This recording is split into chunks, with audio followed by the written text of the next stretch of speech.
I'll be buried in my grave before I become a slave, yeah. That is what I heard them say way back in the day. I'll be buried in my grave before I become a slave, yeah, yeah. But it seems like since that day, yeah, we have sorely changed.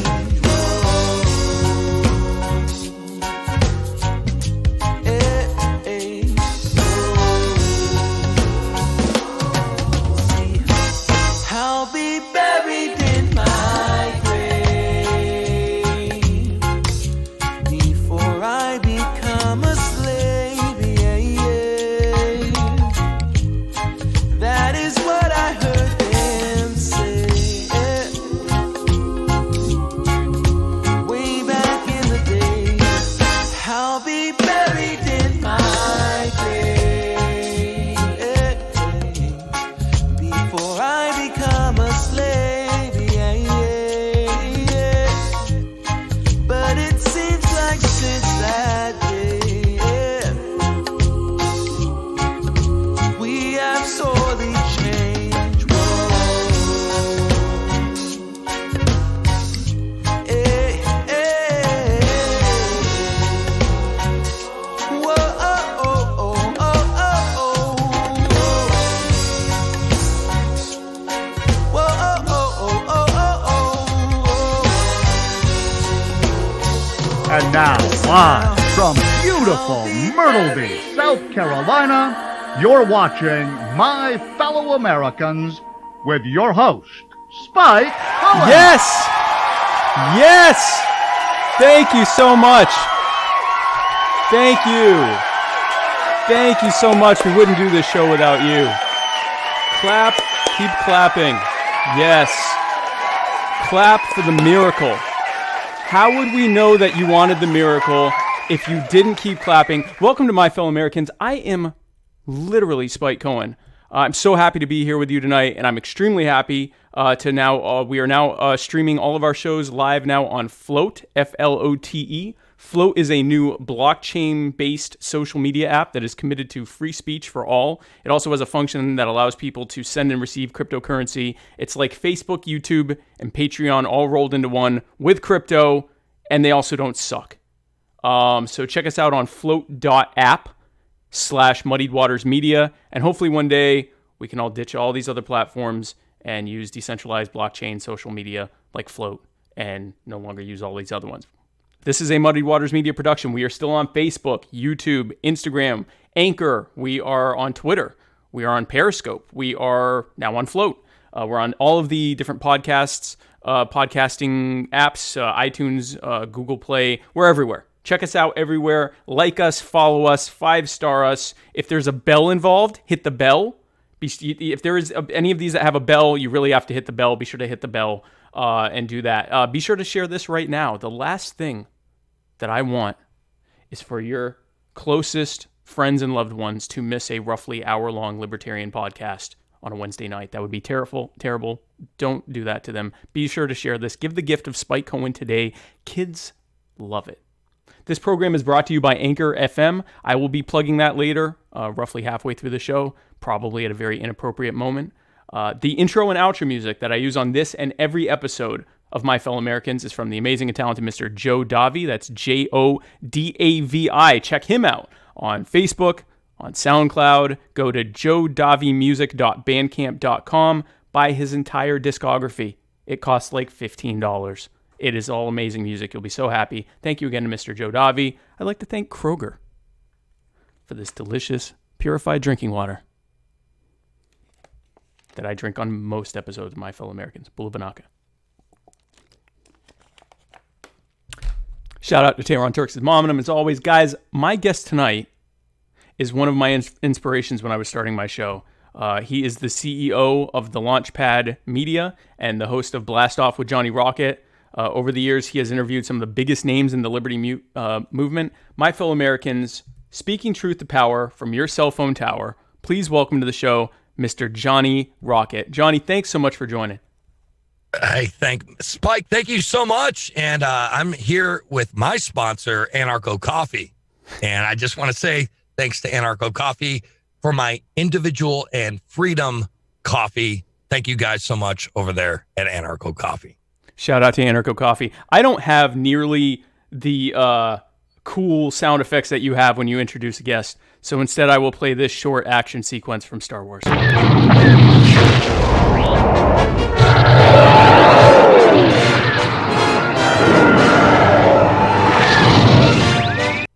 Okay. Pretty awesome. Yes. Thank you. I spent a lot of time clipping that to 5 seconds. And guys, be sure to comment with your questions and thoughts, and Johnny and I will tell you if you are right or wrong. Now, Johnny, this is your first time on the show. Yes. Anytime I have a guest on for the first time, the first question I ask them is, what brought you to libertarianism? Would you say that it was kind of an aha moment or a gradual evolution? Tell us about that.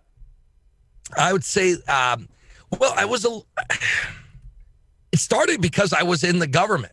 I mean, like, I think that's the best way to become a libertarian is to actually work for the goddamn government. Right. I started working. I was in the government. I was a soldier in the Army. I saw the fraud, waste, and abuse. It was a gradual thing. It didn't happen overnight. It was a slow progression. And I think the transition from me becoming a libertarian to an anarcho-capitalist was the aha moment. Like, that was like, holy shit. Right. This entire time. But like just becoming a libertarian, no, it was a gradual thing. I was a minarchist, man. I hate to say this because everyone wants to know, like, Johnny, I was a minarchist for like 5-6 years. I was a minarchist for 5 or 6 years. I just didn't read enough books.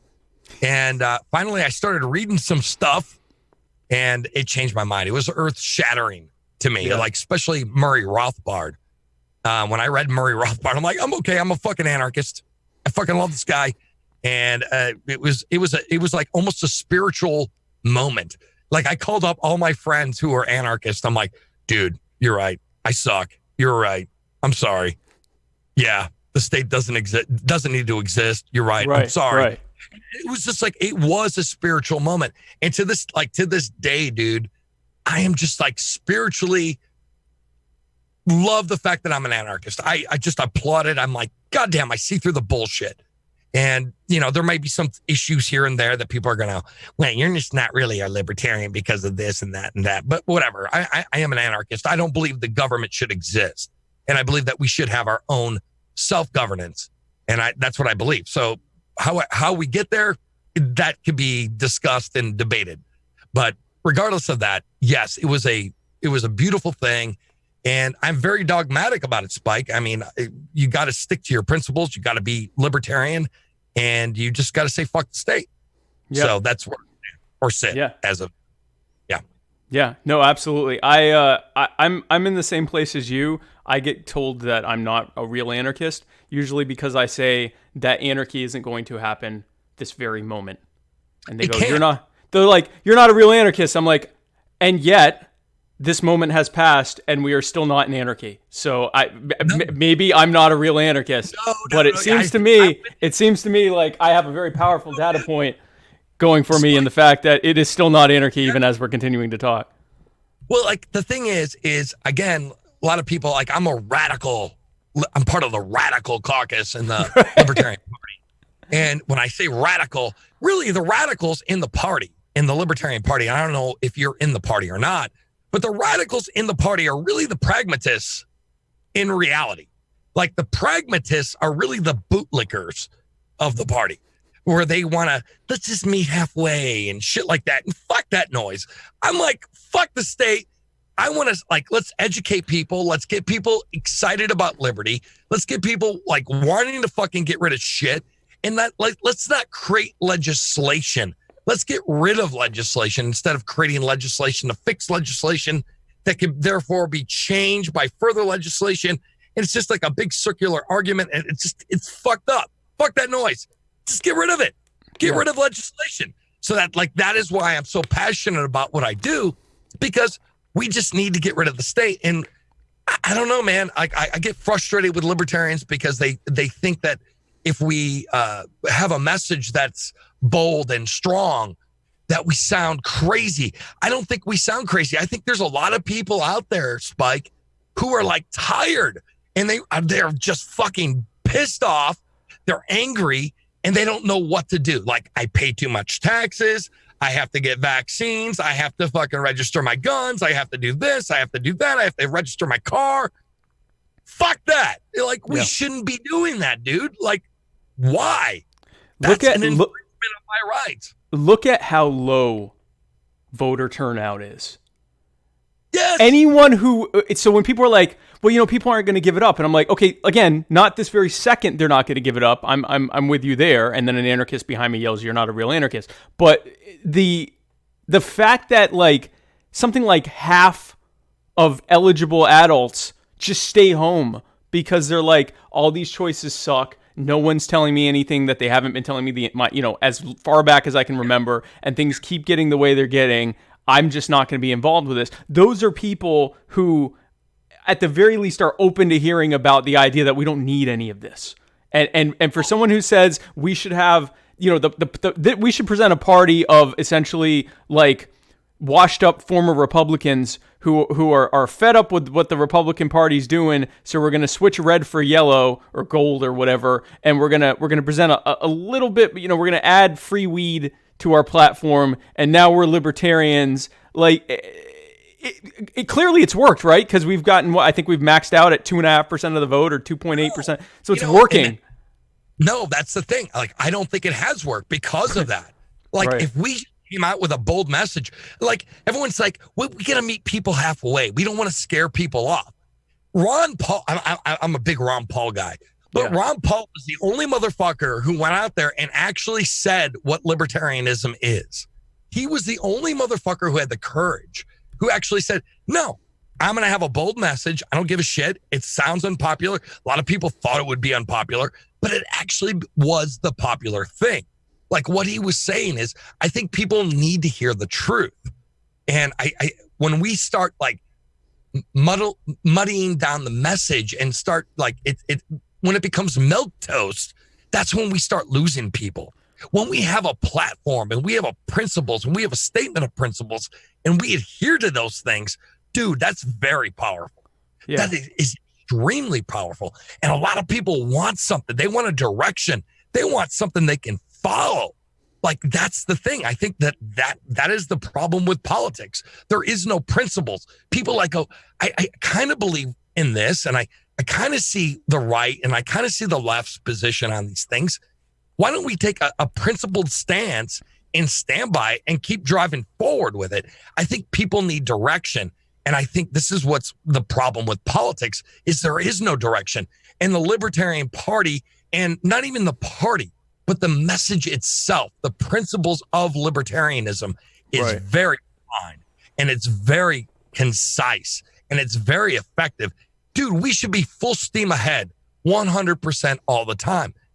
That's cool. Like, to me, I'm excited. Every time I do a show about libertarianism, dude, I get excited to do a show. I get excited to talk to a guest about economics, about, you know, like how they feel, like things, laws that are bullshit. I get excited because I am hopefully helping somebody understand an issue where they have maybe reservations regarding that issue, and it helps them get over that hump. You know what I mean? Like, for you as like, let me ask you a question. You're an anarchist. Right. What was the thing that like kind of like stopped you from going full blown anarchist at one point? Like, everyone has that issue. So I was under the misapprehension that the Constitution protected our rights and freedoms. So even when I look back at like old posts and like old conversations I had with people and stuff like that, and I realized I was essentially an anarchist since like 2013, but I kept going back to, you know, we gotta, you know, go back to our constitutional roots. And my anarchist friends would say, have you read the Constitution? And I'm like, yeah. And they say, no, the first 7 sections. Have you read sections 1 and 2? And I'm like, I've read the Bill of Rights. And they're like, no. Read the first 2 sections of the Constitution. and then read some. And so I listened to the Dangerous History podcast and a few things like that. And No Treason, Lysander Spooner. And then I got black-pilled into, Stirner and Rothbard and von Mises and all that. But even before that, once I actually read sections 1 and 2 of the Constitution, I'm like, this thing authorizes the government, the state, to rob, kidnap, and murder us essentially as it sees fit. What little bit of supposed limitation that is in there has so much lawyer written weasel wording in there that everything the anti-federalist said was right. This thing says we can steal from you as much as we want. This thing says that we can, this whole, the habeas corpus clause says that, that what Lincoln did, he couldn't suspend the thing. It says that it gives all these reasons that if the government decides that the government needs that the conditions, may require it, quote unquote, then they'll do whatever they want to us. So once I read that, I was like, no. This is, and it was like a 180. That was my aha moment. It was like a 180 change. I went from constitutionalism to like, no, all of this is BS. And then reading Spooner and explaining like, none of us signed this. Even like 99% of the people at the time. And you got contract, and then we can get into social contract. Exactly. Yeah. So like, good point. So like, but yeah, dude, like I was the same thing. Like, the only thing that we have right now that's cool is the Bill of Rights. And I just interviewed Monica Perez, and the show that we're going to do, it's going to come out in a few weeks, but she was great. I mean, she loves the Bill of Rights because that's the only thing that we have. It's the only redeemable part. Yeah. It's the only redeemable part. I mean, like, we were talking about we were talking about the Articles of Confederation. And really, if you read the articles, all that was, hey, man, we're cool. And your state, we're cool. My state, we're cool. And if you want to travel, cool. And we're not going to tax you if you come through our state. All right, cool. Yeah. That was all pretty much it was. And everyone's like, well, it wasn't effective and we couldn't raise taxes and blah, blah, blah, blah. And it failed. No, it didn't fail. The reason that people got upset with the Articles of Confederation is they had no power. They had no authority. They couldn't raise taxes. They couldn't tell people what to do. And it had to be a unanimous vote for anyone to get anything done in anything, in any kind of legislation. It had to be almost unanimous. I believe it was unanimous. It was. It was unanimous. You had every single person had to agree with it, which is, let's talk about consent of the governed. If you want to say that we have the consent of the governed, which even the Articles of Confederation didn't truly have the consent of the governed, but it at least was an actual attempt at limited government. And the concept that unless everyone that was elected as a representative was on board with this, we are not doing it. And in that condition, the U.S. government was able to fight the Barbary pirates and defeat them. The Barbary pirates, who, by the way, had lost to, had defeated other countries, or not defeated other countries, but had successfully fought back any attempt to stop them. They were able to do that. They were able to expand the economy of the colonies. The reason that the Bill of Rights was added, the Bill of Rights, and once you read it this way, you may not like it anymore, but it is the only redeemable part. It is also a lip service to the concept of natural rights that was added by the Federalists to keep the anti-Federalists from kicking down the door and killing all of them for treason, because it was illegal. The way that they replaced the Articles of Confederation with the Constitution was actually technically illegal, which just shows how much the rule of law is garbage, because as soon as the Articles of Confederation was gone, it wasn't illegal anymore.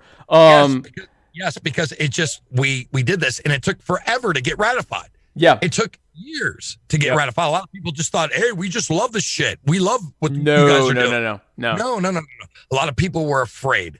And that is one of the, I guess, meeting in the middle was, if you do this Constitution thing, we need a Bill of Rights to protect our powers and to protect. But what was funny about it is, like, a lot of people don't understand the unsung heroes of the Bill of Rights. You got like George Mason, who was like one of the fighters, but the thing is, regarding the Constitution, the Articles of Confederation, is like the Federalists were really just monarchs, and the anti-federalists were really federalists. Yeah. If you look back historically. Yes. So that's correct. And same thing how I view libertarians. Like the radicals are really the pragmatists. Yeah. And the so-called pragmatists are really statists. Let's just be honest. Yeah, no, absolutely. Yeah. I really do believe that. And I think it was good. It was a good thing that they did stand up to something like, we're not going to agree to this until we have a Bill of Rights. And this is why they did it. It was kind of like, hey, we ain't going to sign off on this until you say, and a lot of people don't know this, Spike, but regarding like the First Amendment, Second Amendment, all the amendments, the first 10 of the Bill of Rights, a lot of people assume that was really, it was dealt to the individual. A lot of people thought that, I have the right to bear arms. It's the Second Amendment. I have the right to bear arms. It had actually nothing to do with the individual. It actually meant that the federal government couldn't fuck with the states and implement gun laws on the states. Yep. Had nothing to do with the individual. So the state of Massachusetts, or I call it affectionately Massive Two Shits, could actually implement gun control laws. Yeah. If that state wanted to. Yep. But the federal government couldn't. And so again, but then there was another law that went on through the Supreme Court, and it changed everything where it actually applied to all the states. So a lot of people don't know American history, that the Bill of Rights actually didn't apply to the individual. It applied to what the federal government could do. The states still had power, hence the 10th Amendment. Yep. And just to show that they had zero commitment to the Bill of Rights, even from the beginning, the Whiskey Rebellion. They went, all right, we're going to tax whiskey. And people said, no, we're not. So no, you're not. And so the first thing they did was seize everyone's guns in the whiskey during the Whiskey Rebellion. So early on, Patrick Henry and the rest of the Anti-Federalists were completely vindicated of any of their initial concerns about what would have happened with the Constitution. Now, I do think eventually the Articles of Confederation would have just the mission creep of government led to something. So I mean, it is what it is, and it's terrible, but at the same time. So to answer your question, once I knew what the Constitution actually was, it allowed me to kind of, and like you said, it was a very kind of freeing thing. I was able to really divorce myself from that whole concept, and it allowed me to completely look at things that I would have never looked at, like anarchist stuff, like Stirner, like Rothbard, like von Mises, like and it had me reread things from like Hayek and stuff in a completely different light. So even though some of them weren't even anarchists, but it allowed me to read things from them. He's an anarchist, but Rothbard was very much an anarchist. Oh yeah. But it was great though, because I mean, it was the aha moment, Spike. I mean, it was like I was reading this book going, holy shit, man, this makes sense. Like I never looked at things in this light before. And how the government is violence, how the government is, coercion constantly. No matter what you do, you could be doing nothing wrong. You're an asshole. You could be punished under law. And it's just a way for the state and the way that the Constitution was written. I don't know if it was intentional. This is up to debate with a lot of people. Right. But the way it was written, it seemed, I mean, even for its time, it seemed pretty loosey-goosey in regards to like interpretation, to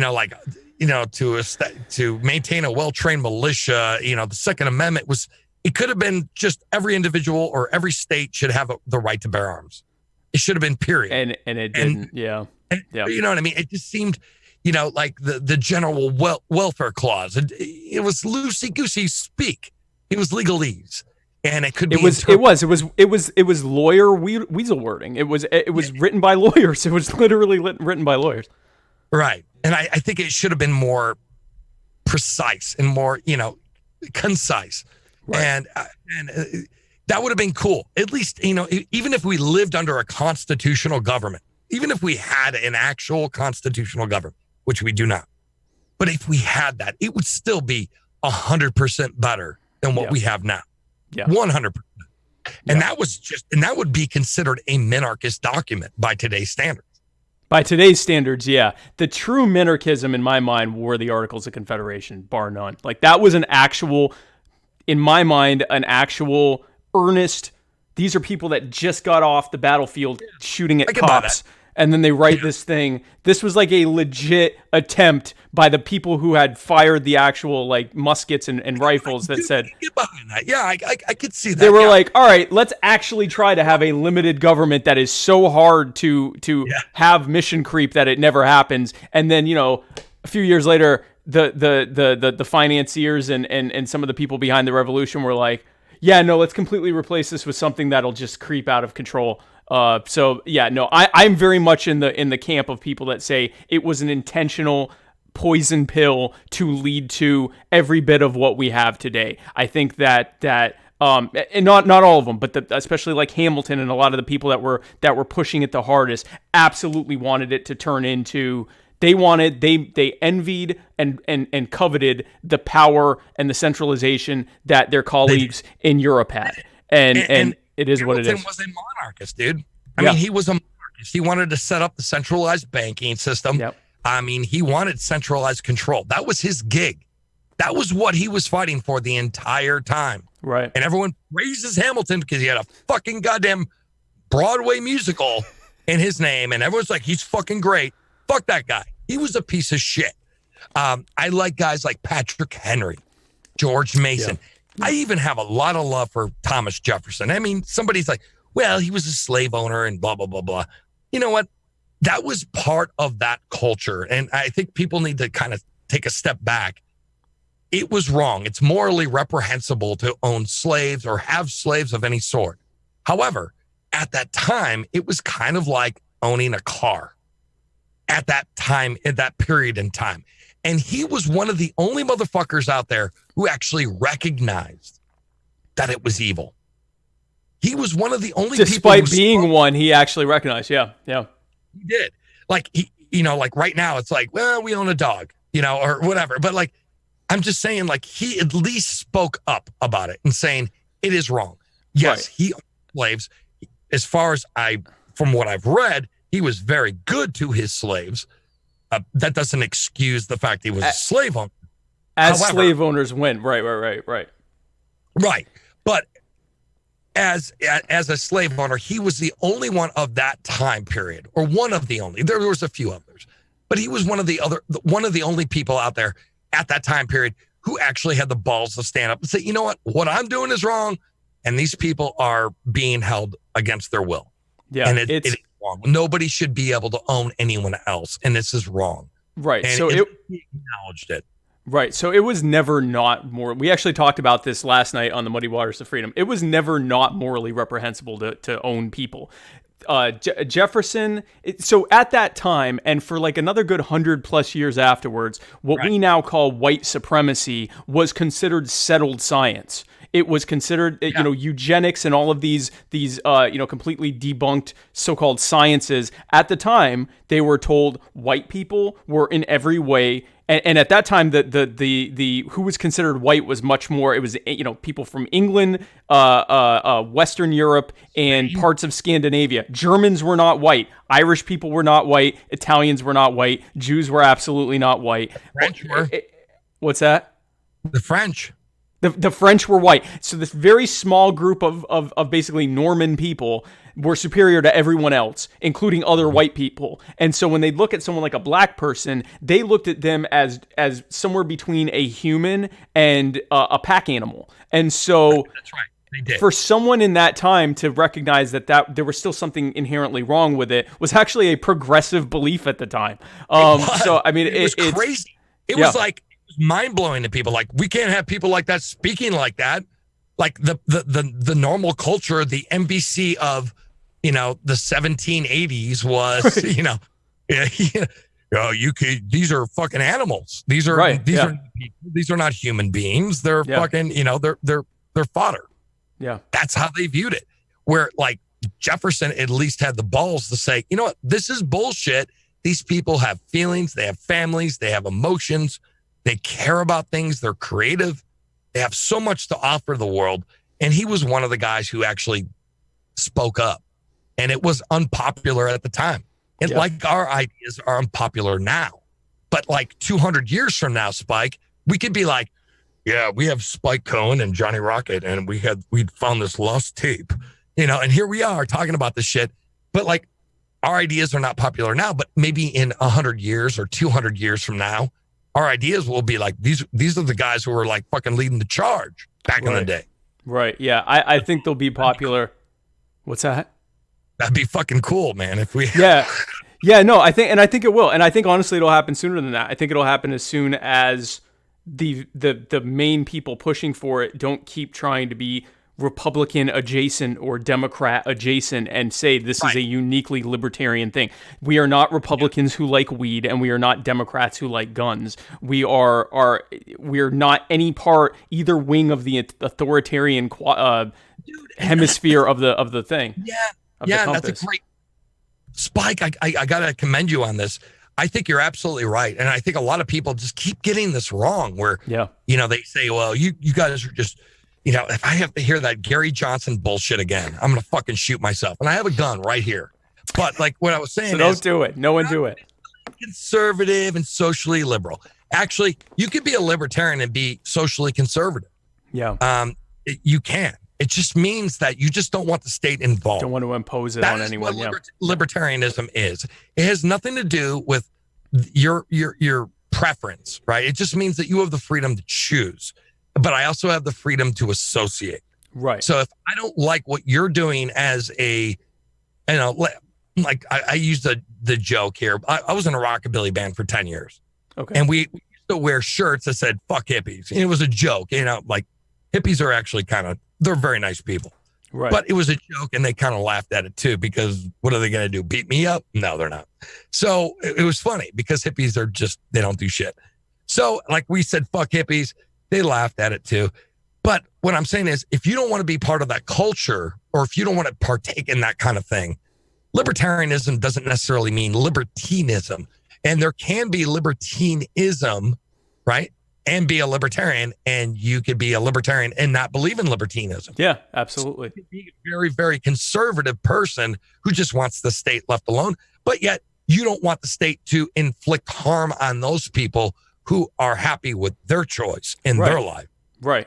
And you can choose to associate or dissociate as you please, which is what we do anyway. So people will say, yeah, but without the government, people are gonna not want to be around certain people. And I'm like, how is that different than now? How many and I'll say, and it's often people on the left that'll say this, and I'm like, how many like Trump supporting Republicans who, chant build the wall do you want to associate with on a daily basis if you absolutely don't have to? Like, no one wants to associate with people that whose values and beliefs and way of life is polar opposite from them, especially when they are, vehemently so. Like, there are many people that I wish them well. They can believe whatever they want. I just want them to leave me alone, and I'd be happy to leave them alone. So I'm with you there. So, dude, it's beautiful though, because it is what it is. We're individuals. We have different choices. We have different preferences. Yeah. This is what makes the economy grow. Like some people like video games, some people don't. Some people like rap music, some people don't. Some people like metal, some people don't. This is where we all are. Like, we all have different preferences. We have different ideas. We have different tastes. And like, I hate fucking seafood. Like me and Kim talk about this shit all the time. She's like, well, I'm going to go out tonight and I'm going to get some fucking shrimp and some salmon. And I'm like, fuck that. I hate both of those. I don't like shrimp or salmon, but like, that's her choice. And so like, it doesn't mean like, I don't like, that's not like a deal breaker for me. But what I'm saying is we all have different preferences. Right. We go around. But I don't want to force my preferences on somebody else. And this is really the whole point of libertarianism. That's the entire thing. Yeah. And I really do like that expression, live and let live, because it is. But at the same time, it's kind of misleading. And especially when like Gary Johnson used it, because he was just trying to say like, just let people do their thing and whatever. But if they can't bake the cake, ... you have to force them to bake the goddamn cake. Fuck that. Like, and I'm for property rights, which is, and it sounds harsh, but it really is really beautiful.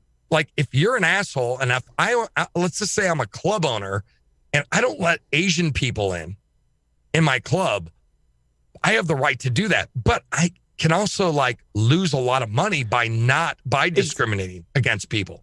If you don't want, so if I were Asian and you didn't want me in your business, I want to know that you don't want me in your business so that I can never go in your business, never even accidentally give you a penny, and let everyone else know that you don't want Asians in your business. And if you don't want Asians, there's probably there's likely but there's likely other people you don't want either. And I want people to know that. If you look at, the so-called cancel culture right now, where anyone who's even perceived as being bigoted is, destroyed on social media. Anyone who thinks that we need a government to enforce preferences is not paying attention to the internet. Yeah. Because if I said, my name's Spike Cohen and I don't want black people to watch my show, first of all, then my wife couldn't watch my show. But if I said that, and she would never watch my show. But anyway, if I were to say, I don't want black people watching my show.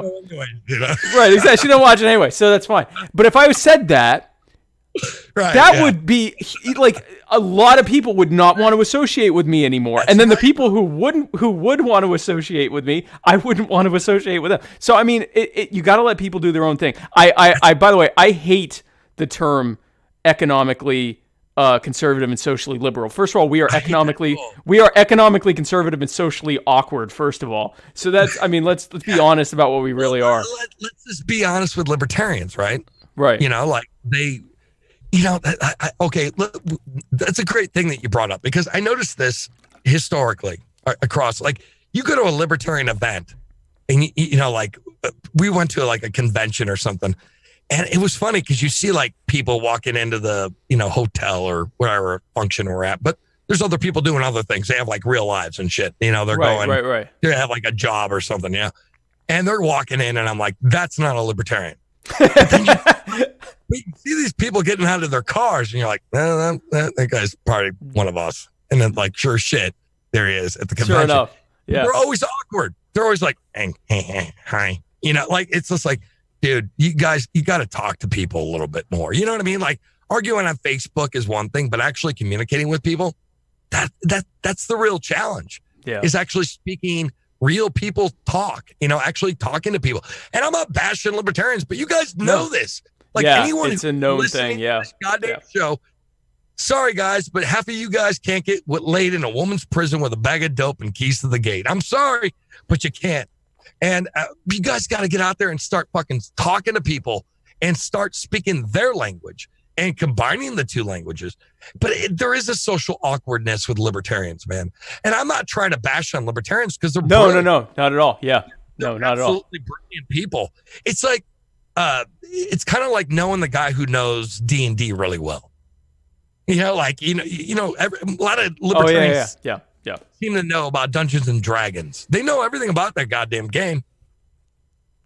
They know every fucking rule, but there is a little bit of a social awkwardness. I don't know where it comes from, man. Maybe they're just too smart. I don't know. I think because of garbage messaging, I think that libertarianism is almost exclusively drawing people who are so cerebral that we're just into the philosophy. I'm cerebral, but I also was socialized as a kid. So like I'm able to like interact with others, but I'm very much a nerd, and it does attract those people and it's great. It's a unique thing. And unfortunately there are people within the group who would rather it remain this almost like knitting club of also weird people, and get upset when the normies are invited, which is why there was so much backlash to Larry Sharp. Larry Sharp said he's pretty much an anarchist. He recognizes that there's going to be steps on the way. He does actually consider himself a pragmatist, even though his ideas of what he eventually wants would be more considered radical. But his biggest thing is like, you have to talk to people. And so that's what you've done with your show. Like you've got, so you were the host of the Johnny Rocket Launchpad for 5 years. And then for about the last, about year or so, just over a year, you've been hosting Blast Off with Johnny Rocket with your co-host Raylene Lightheart. Yes. And like I said before, you were one of my inspirations. So I'm thank you so much, man. I'm kind of jealous that you have that really cool gritty voice, whereas I sound the token. I sound like Copenhagen, cigarettes, coffee, beer, liquor, whiskey, you name it, man. It's a cultivated sound, whereas I sound like the token Jew anchor on your local news affiliate. But you're a good local Jew, man, and we need more local Jews. I appreciate that. I appreciate that, man. So no, but like, here's the thing, dude, and you're absolutely right. I really like what you're saying. Like, you're nailing it on the head, and it is a culture war that we're in. Like right now, it's a culture war, and we're ignored. We're ignored, and everyone, and I think like me as a libertarian, I maybe can speak more righties. I always say righties, but I seem to like affiliate or maybe converse better with conservatives. People on the right. I do. And it's not because I am a conservative, but I feel their pain. I know where they're coming from. I don't know what it is, but we're ignored. There's a culture war going on, and we're in the middle. And we're not even in the middle. We're just ignored. We're like completely on the outside. Yeah, we're not in the middle. We're over. We're just ignored, dude. Corner. Like fucking stupid asshole fucking loudmouth radio host over here fucking yapping about fucking racism. Who gives a shit about this guy? Let's hear what Trump has to say. Like, nobody gives a fuck what I have to say. Or you, or these fucking guys. Even Tom Woods, the fucking like king of fucking Liberty fucking podcast, or Dave Smith, or any of these cats. Nobody gives a fuck except for us, because we're like, in episode 422, you said that the non-aggression principle doesn't. You're like, fuck you, dude. Like, this is how everyone gets involved in the fucking, like the details of it. We need to start influencing culture. We need to start like getting people involved, getting them excited about liberty, instead of just sitting there fucking jerking each other off. I mean, this is exactly what we're doing. We're jerking each other off. Well, I'm smarter than you are, and I know more about liberty than you. Fuck you. Like, we need to get rid of the state, and we need to get everyone on our side, dude. Like, this is a fucking calling. This is a calling. We need to do this now. We can't be sitting around going, well, why don't we use some pragmatic laws and meet them halfway and create a bill? It's not the rare times. The rare times that there is a quieting enough that they might actually hear what we have to say. The two things that they'll hear are either like some washed up Republican say like, I'm not sure where Aleppo is, or they'll hear some schmuck go, taxation is theft. And they're like, okay.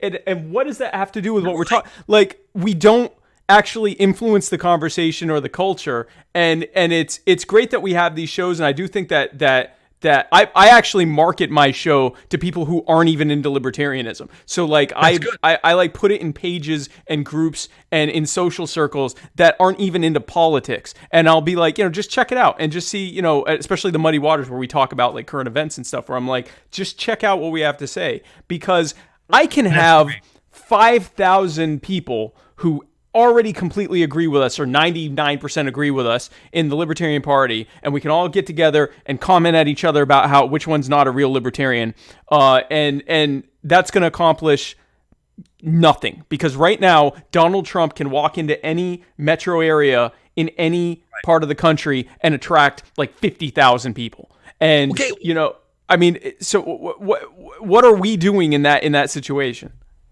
Well, you bring up a good point, because a lot of people say, well, you guys argue and you eat your own because you guys say you're not a real libertarian. I think we need to be honest with each other. And I think this is a really, really important thing. And I think this might be the most important thing of the show, in my opinion, Spike, is that it's all about the state. If you're part of the Libertarian Party, it's about the statement of principles. The goal of the Libertarian Party is to get rid of the omnipotent state. Yeah, it isn't the cult of the omnipotent state. Yes, it's not there to meet people halfway. It's not there to kowtow to the left or kowtow to the right. It's not there to create legislation. We're there to get rid of legislation, period. This is the point of the party. This is the point of the movement.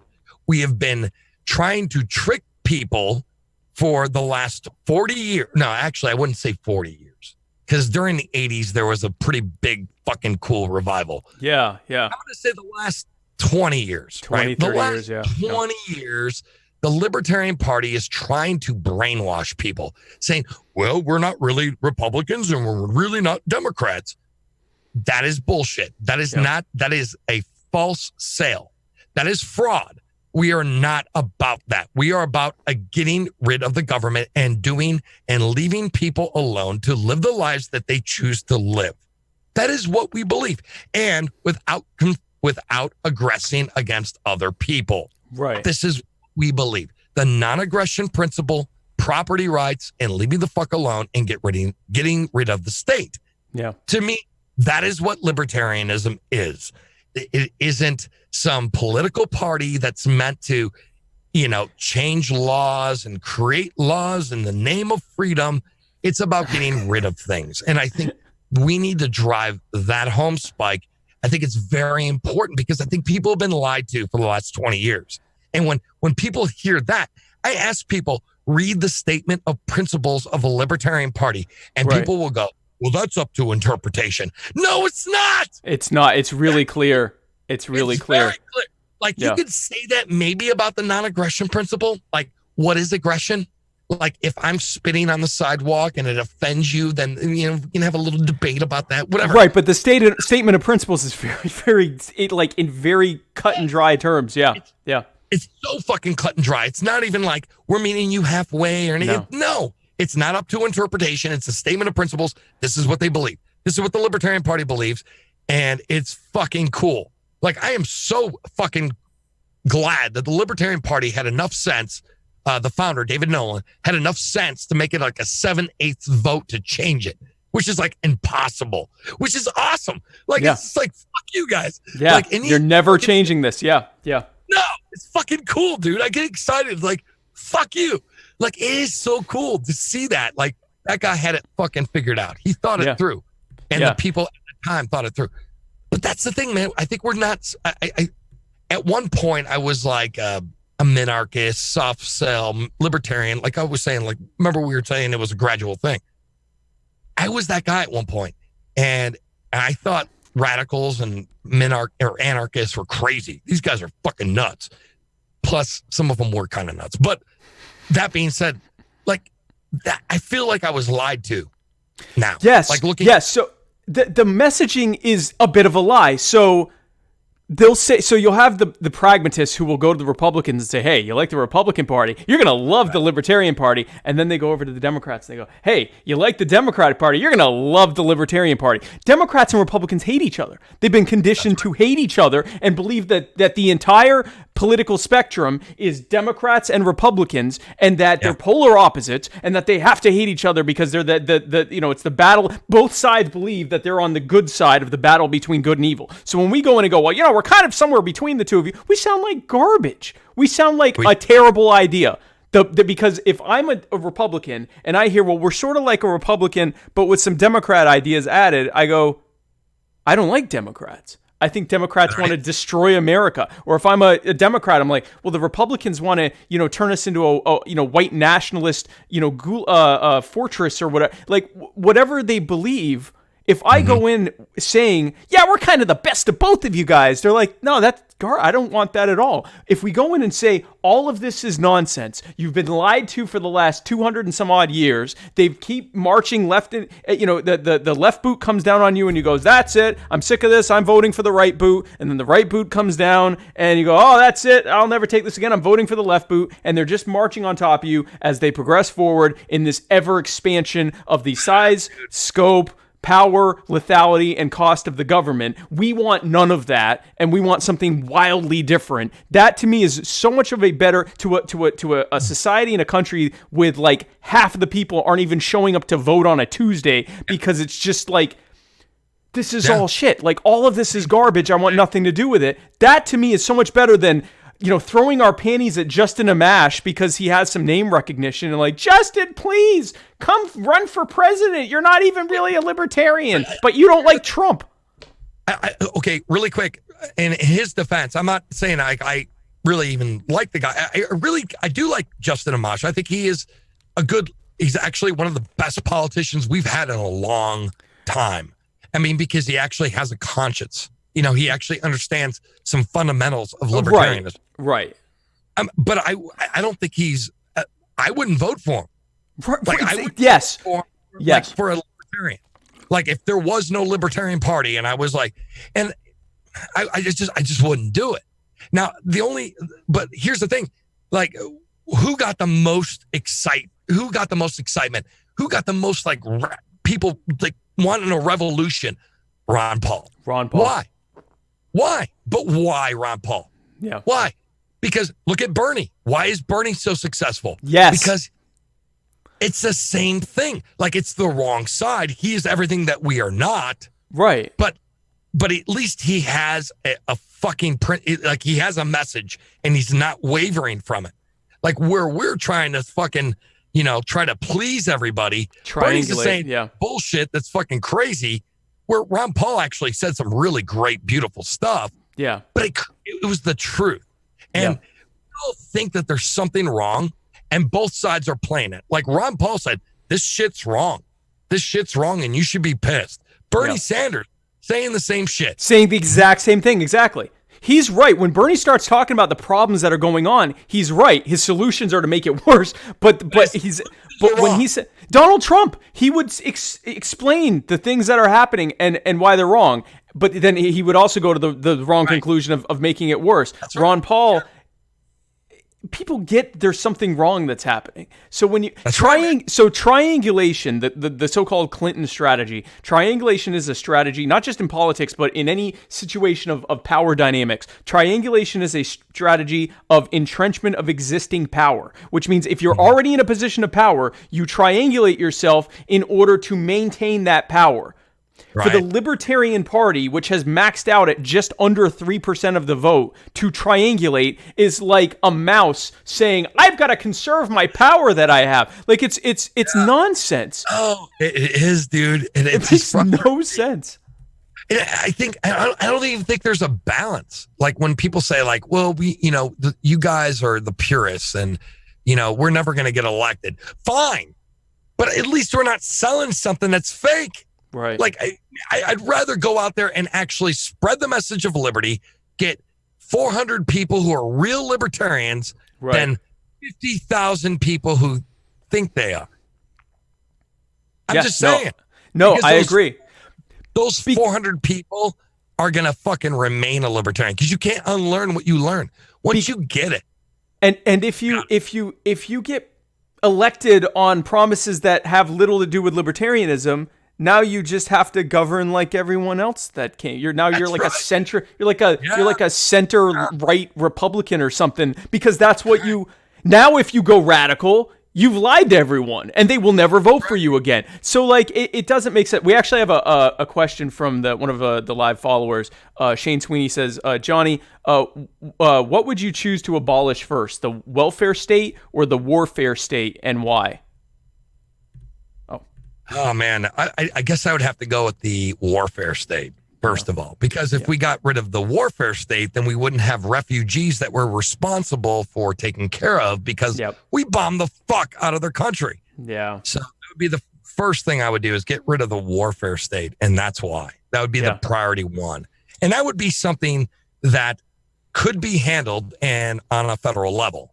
And so I think that's a great question, Shane. And, and it could actually be handled pretty much almost exclusively on the executive level because even if Congress is declaring you have to do this stuff, you can prosecute it in such a way that it's very frustrating to the hawk's desire for endless war. So no, I agree with that. The other thing to me is right now the welfare state is built on the graves of all of the lost opportunities that come from the barriers to entry that have been created by the state, occupational licensing, all the fact that all taxes are regressive because it doesn't matter how rich you tax someone, they just push it down to the consumer, which is the poor and the working classes. So if the first thing you do when you come into office is go, all right, no more free rent for you, like that. I get why that needs to happen, but you first need to eliminate the barriers to entry that are keeping them poor in the first place. Then you can get rid of that stuff. Right. And same thing with zoning laws and all of that. Zoning laws, all that stuff. Building code, like unnecessary building codes, all that stuff. Yeah. We can get into a whole bunch of things. Like we have economic policies that have kept people poor on purpose, just to keep them poor. Yeah. Because then they're relying on the state to take care of them. And therefore, they will do, and then they will keep voting for more state so they can get more. See, Right. that's the thing. It's like, it's the carrot with the rabbit thing. You know what I Yes. mean? Like, Yeah. you think you're Yeah. getting more, but really you're not. And when people want minimum wage, all it does, that's another thing that just blows my mind. I mean, this is libertarianism 101. Yeah. Minimum wage. I mean, I don't know if you've probably gone into this 100 times, but I mean, everything else would go up accordingly, right? So if I had to pay you more, then everything that my services provided would go up, and everyone else. So it might work for maybe a month or two, where you would actually feel the impact of that, or you would feel the benefit of it. Excuse me. But after a while, it would even itself out. There would be an equilibrium in the market where everyone's prices would have to go up. But at the same time, when prices go up, unemployment would go down. Because it will Especially always go down with when you have increased minimum wage. So you get it historically, when you keep raising the minimum wage, all the people who are not getting hired are low-skilled workers. right. And that would include people who are maybe, in bad areas, bad schooling, and it really hurts the minorities more than anything. It sounds nice. Yep. Yeah. But it actually hurts the minorities.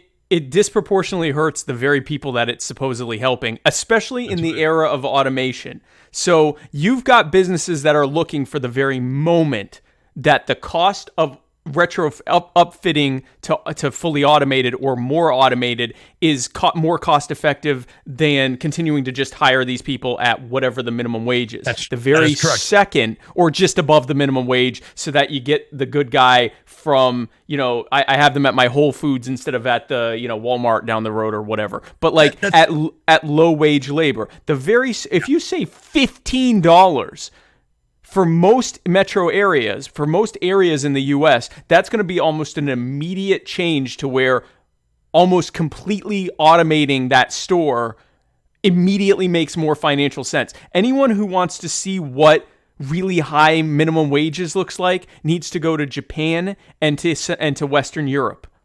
It is hard to find anywhere where anyone is working unless they're already making well above the minimum wage. So your barrier to entry, your entry level has to already be high. You have to already be in the 1% or 5% of your area, or else you're living on the social safety net. That is what minimum wage brings us. It's an absolutely terrible thing. I wanted to ask you about Launchpad Media.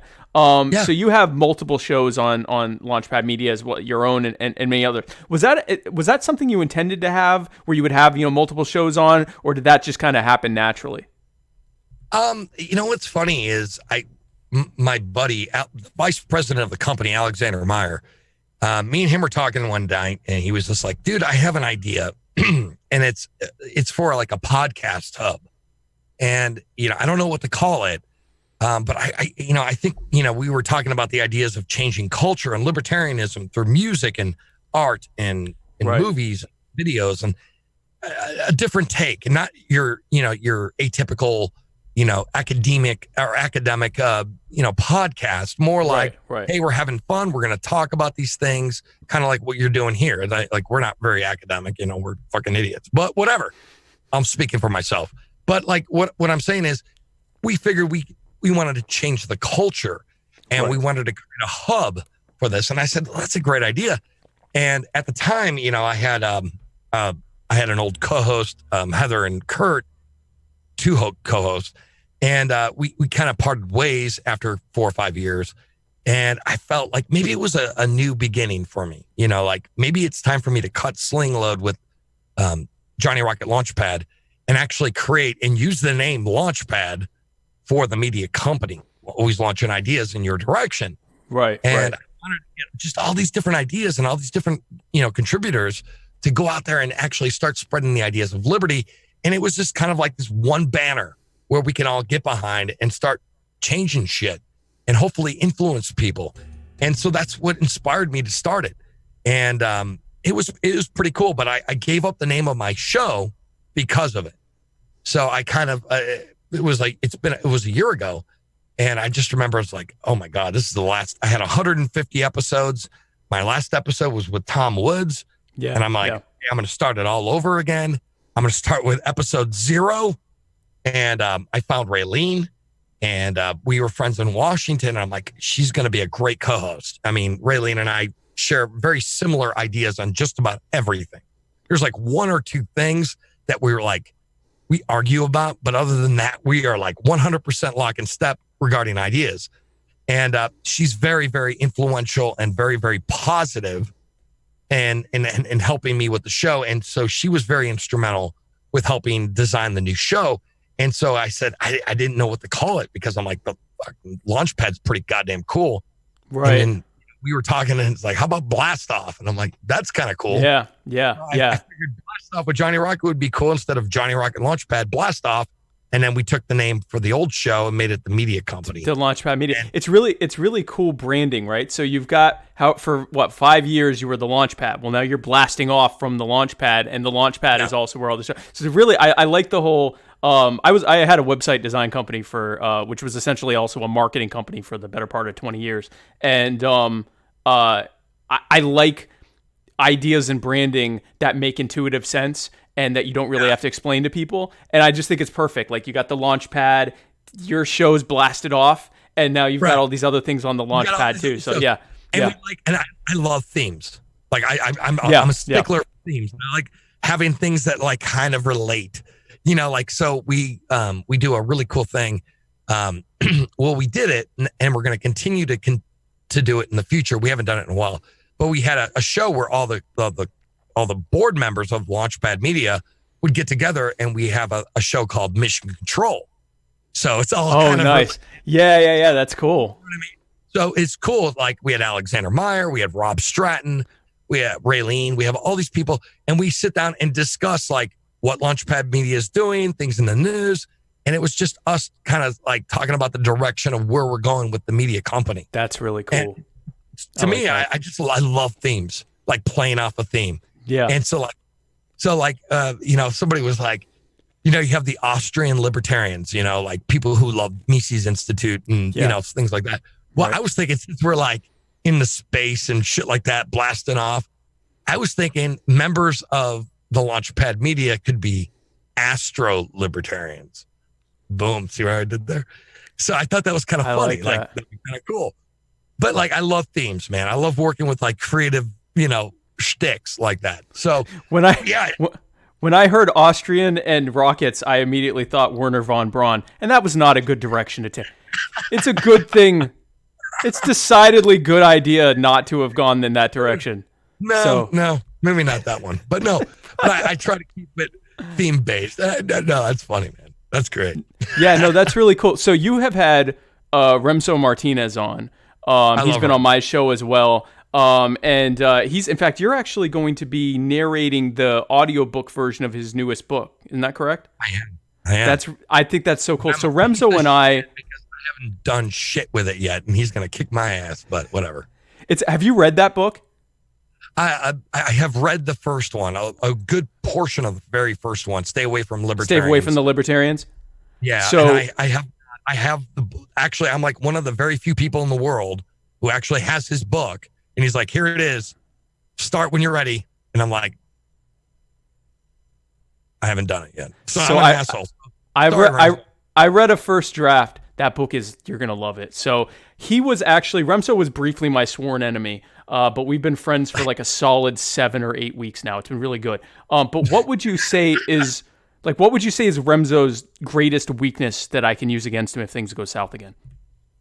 I would say that I love Remso. He's a very good person. I really don't want to talk bad about him because he's been there for me, and pretty shitty times in my life.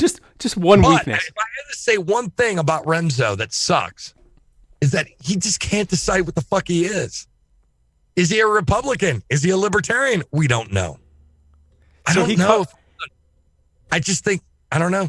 That's my only diss on Remso, man. So that's actually, you'll like that. That actually gets covered somewhat in his book.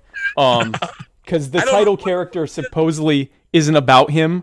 Like, supposedly the what's his name? Something Brown isn't him, but it's him. I mean, it's him. And that's what he told me. Yeah. And he's like, And your voice would be perfect for it. Like, I walked out of the bar pissed off. I fucking grabbed my whiskey, shot the bitch in the fucking street. You know, like that's what he wants. He wants like that noir fucking theme. No, it's gonna be so. I had just read it before having him on my show, so it was like fresh in my head. Like we were in Toronto at the time. I was driving from like downtown Toronto, listening to the audiobook. I had read about halfway through before that, listening to the audiobook. I'm setting up literally, so it's like fresh in my head. And when he was like, "Yeah, Johnny Rocket's gonna be the narrator," I'm like, "That's fucking perfect. Like that is perfect. Like that I couldn't have thought of anyone better for it." So it was perfect to me. I don't have any good segue for this, but I have to do our plug for Anchor FM that is required. Hey guys, are you thinking of making a podcast? Well, I hope you are. And if you are, Anchor is the easiest way to make a podcast. Anchor gives you everything you need in one place for free, which you can use right from your phone or computer. They have creation tools that will allow you to record and edit your podcast so it sounds great. They'll distribute your podcast for you so it can be heard anywhere on Spotify, Apple Podcasts, Google Podcasts, and many more. And you can get this, folks, you can easily make money from your podcast with no minimum listenership. So be sure to download the Anchor app today or go to anchor.fm to get started. Now, Johnny, you are married to my last guest, the amazing, wonderful, I have nothing but good things to say about. She's just an amazing person, Kim Ruff. You know what? Did you hear her story? Did you hear how we met? We met on the show. Yeah, but it's the most romantic thing I've ever done in my life. Like, okay, tell me. I want to hear your version. Well, did she say anything? Because I didn't. No, I want to hear. I want to hear yours first. No, I want to hear yours. Okay. Okay, so it started where I was on the show with her, and like before the show started, she's like, "Hey, this is my first interview, running for president, and can I talk to you because I'm a little nervous and blah, blah, blah." Okay. So I'm like, "Hey, how's it going?" She's like, "Good. Yeah, I just want to like make sure, like, what do you want to talk about?" I'm like, "I'm just gonna ask you some basic shit, like why the fuck you're running, blah blah blah blah." She's like, "Okay." Well, I had her on the show. We had such a hoot, man. She was great. So I get off the show with her, and I call up my producer and I say, "Dude, I'm gonna marry her." And he's like, "Fuck you, dude. Fuck you. No way in hell." I'm like, "Oh yeah, I'm gonna marry her." And then I talked to Raylene after that, and Raylene's like, "Did you notice anything about the show?" And she's like, "That you had a crush on her?" And I'm like, "Well, fuck yeah, I did." And she's like, I'm gonna marry her. And she's like, "Okay, whatever, John, whatever." And I'm like, no, I'm gonna do it. So then finally, like a week later, I talked to her and I said, "Well, how'd you like the show?" She was like, "Oh, it was great. I really had a great time. I had so much fun." And it was hysterical. It was funny. And then we started talking. And then finally we just started talking every night from that point on for 3 or 4 months. Oh, wow. Every night for about maybe 10-hour nights. So like I would call her at 5 p.m. and we would talk until like midnight every night. And then I ended up coming out here, seeing her, and we hit it off even more. No pun intended. And hey. But no, it was great, man. And then we just ended up hanging out. And then finally I'm like, "Let's get married." She's like, "Fuck it, let's do it." I'm like, "All right." So I just quit my job, moved out here, and moved in, and we got married in April. I love it. It is the quintessential libertarian love story. Now, when she gets elected, are you going to be her press secretary? And if not, can I be her press secretary? Yeah, you could do that bullshit. Nice. I'm going to be like the first gentleman and start doing some bullshit like, bullying or something, alcohol, tobacco, and firearms or some bullshit like that. Like I'll do something like, "My goal as the first gentleman is to make sure that the drinking age in every state is 5. Like some bullshit like that to make it just ridiculous. And that'd be cool. But I'd just be an asshole. Everyone would hate me, and that would be cool. I'd be happy with that. Help your ratings. Everyone like listens to like what horrible thing you're gonna say next. No. So okay, good. So I'm gonna be the press secretary. So then, go ahead. No, I will be. So okay. So I've claimed it. That's not really how it works. I guess she'd have to decide. But all things being equal, if she's cool with it, I want to be the press secretary, local Jew press secretary. I come, I show up. you look a little bit more like for the part. Like I look like a press secretary, right? Like, I mean, You do. I show Like, I got I'm a not- nice Like, suit on. I'm gonna like show up with a cigar and a cigarette and a cocktail. And I'm like, hey, fucking, I don't know what the fuck she's talking about. I don't. You know what? It's funny is like we talk all the time, but we really don't like we don't really talk about the details of her campaign. I really am not like privy to all this information, as a lot of people think. Like, what is she doing? I really don't fucking know. And like, do I care? I do care, but like, she's doing good shit. I know she's doing good because we discuss these ideas constantly, and she's very smart and very intelligent, and she's very principled. And I give her credit. I mean, like, I trust her implicitly, 100%. I trust her. Right. In her decision making. She is really good, and I don't need to know it. And it's just more bullshit for me to get involved with. I really don't want to deal with it because I got enough fucking problems, and I don't want Kim to be one. I like the idea of like if she like, you know, got up to the point where she's like going to be debating Trump and I don't know, Marianne Williamson, whoever gets the nomination on the other, and you're just like, I don't have anything to do with this. I got so many things to do, and they're like trying to interview you and like, I got so much stuff to do today. Leave me alone. I just that to me, and that will help her because everyone will feel that. Everyone will feel that feeling of like, I got a lot of shit to do today too. Leave me alone. Like it'll be like this, like very I'm gonna be like the honest motherfucker there is. So it'll be like, what do you think of her? You know, what do you think of her campaign? I really don't know what the fuck she's done. I'm gonna be honest. I don't really. You know, I know she's doing good shit. I have so much to do today. I got so much shit to do. I'm smoking a cigarette. Like, fuck you. You know, and I can't smoke in the White House. You know, can you not smoke in the White House? That would have to change. Like whoever the chief of staff is would have to change that. You'd have to be able to smoke in the White House. I don't want to fuck up shit, man. I mean, like, mess up the drapes and stuff. No, but like I'm all about like technology and cigarette smoke. The only thing it's actually good for cigarette smoke with technology would be microphones. Believe it or not. Really? I don't even know if you know this. No, I don't.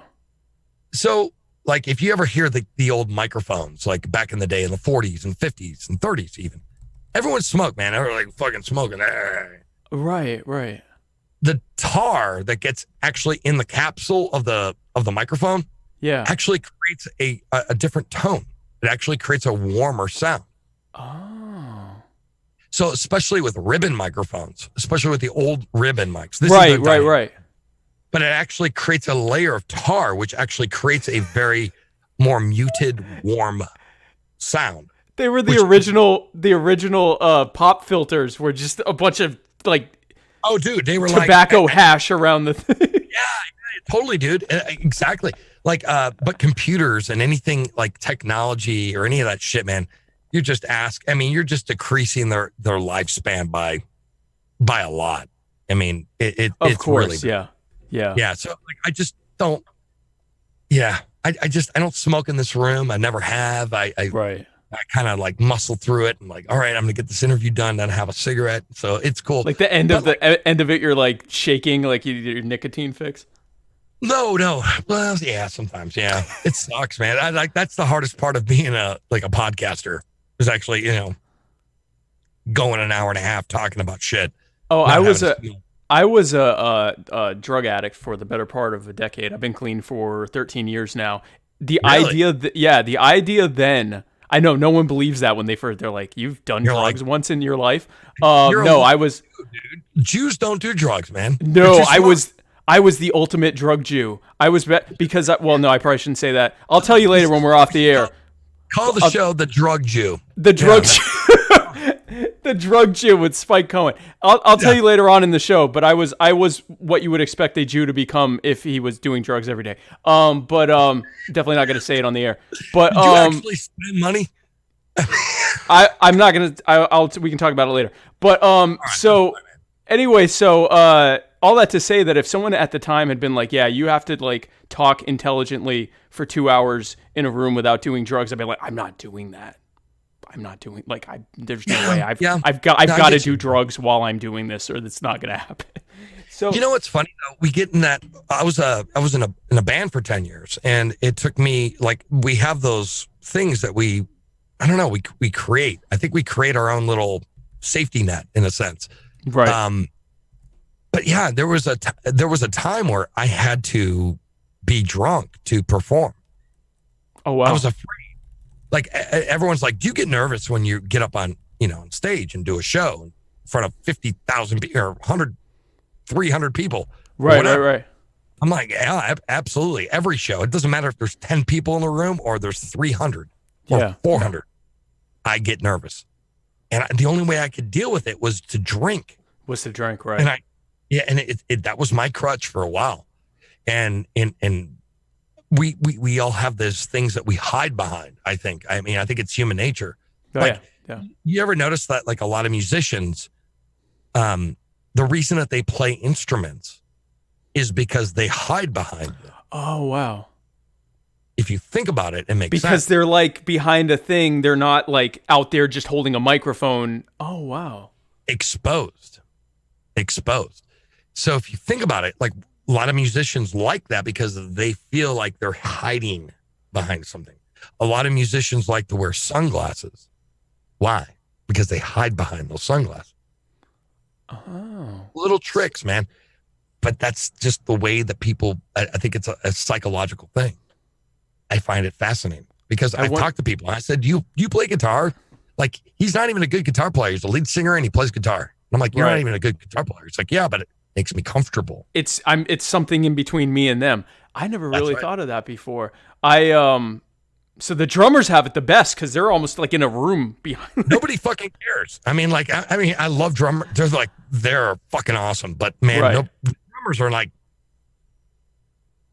hey man, like the drummer will just get done like doing this kick-ass drum solo. Everyone's like, fuck yeah. And then everyone will be like, hey man, how's it going? You'd be like, yeah, I'm the drummer of the band. He's like, oh, I didn't recognize you. Nobody fucking knows a drummer, Because you were like in this little like, it's almost like when you're in a kitchen and there's a counter here and there's pots and pans. Like no one can see you. Like you're kind of back there. Like, yeah, you were not the focal point at all. Because those fuckers got to know shit and they got to know the songs. They're just as talented, if not more than most of the band. And yet they get no love, man. No love. And the bass player and drummers, man. The rhythm section, dude. I mean, those guys, if there's anyone who's good at fucking, it's the rhythm section, not the lead singer or the guitar player. The goddamn rhythm sections are good at fucking. You know they are. But They're nobody the dark knows horses. They are. Yeah. It's fucking funny, dude. I don't know. Going off on a tangent. No, that's fine. So I want to ask you, are you still the Region 1 alternate for the Libertarian Party? Yes, I am. How long have you been a masochist? You know what's funny, man? I got they had a meeting in Austin and I had everything lined up. My brother lives out there. I was going to go out there and do this thing. And I had strep throat. Like it was like 3 or 4 days before. So everyone here, man, it was like, everyone's sick in the home.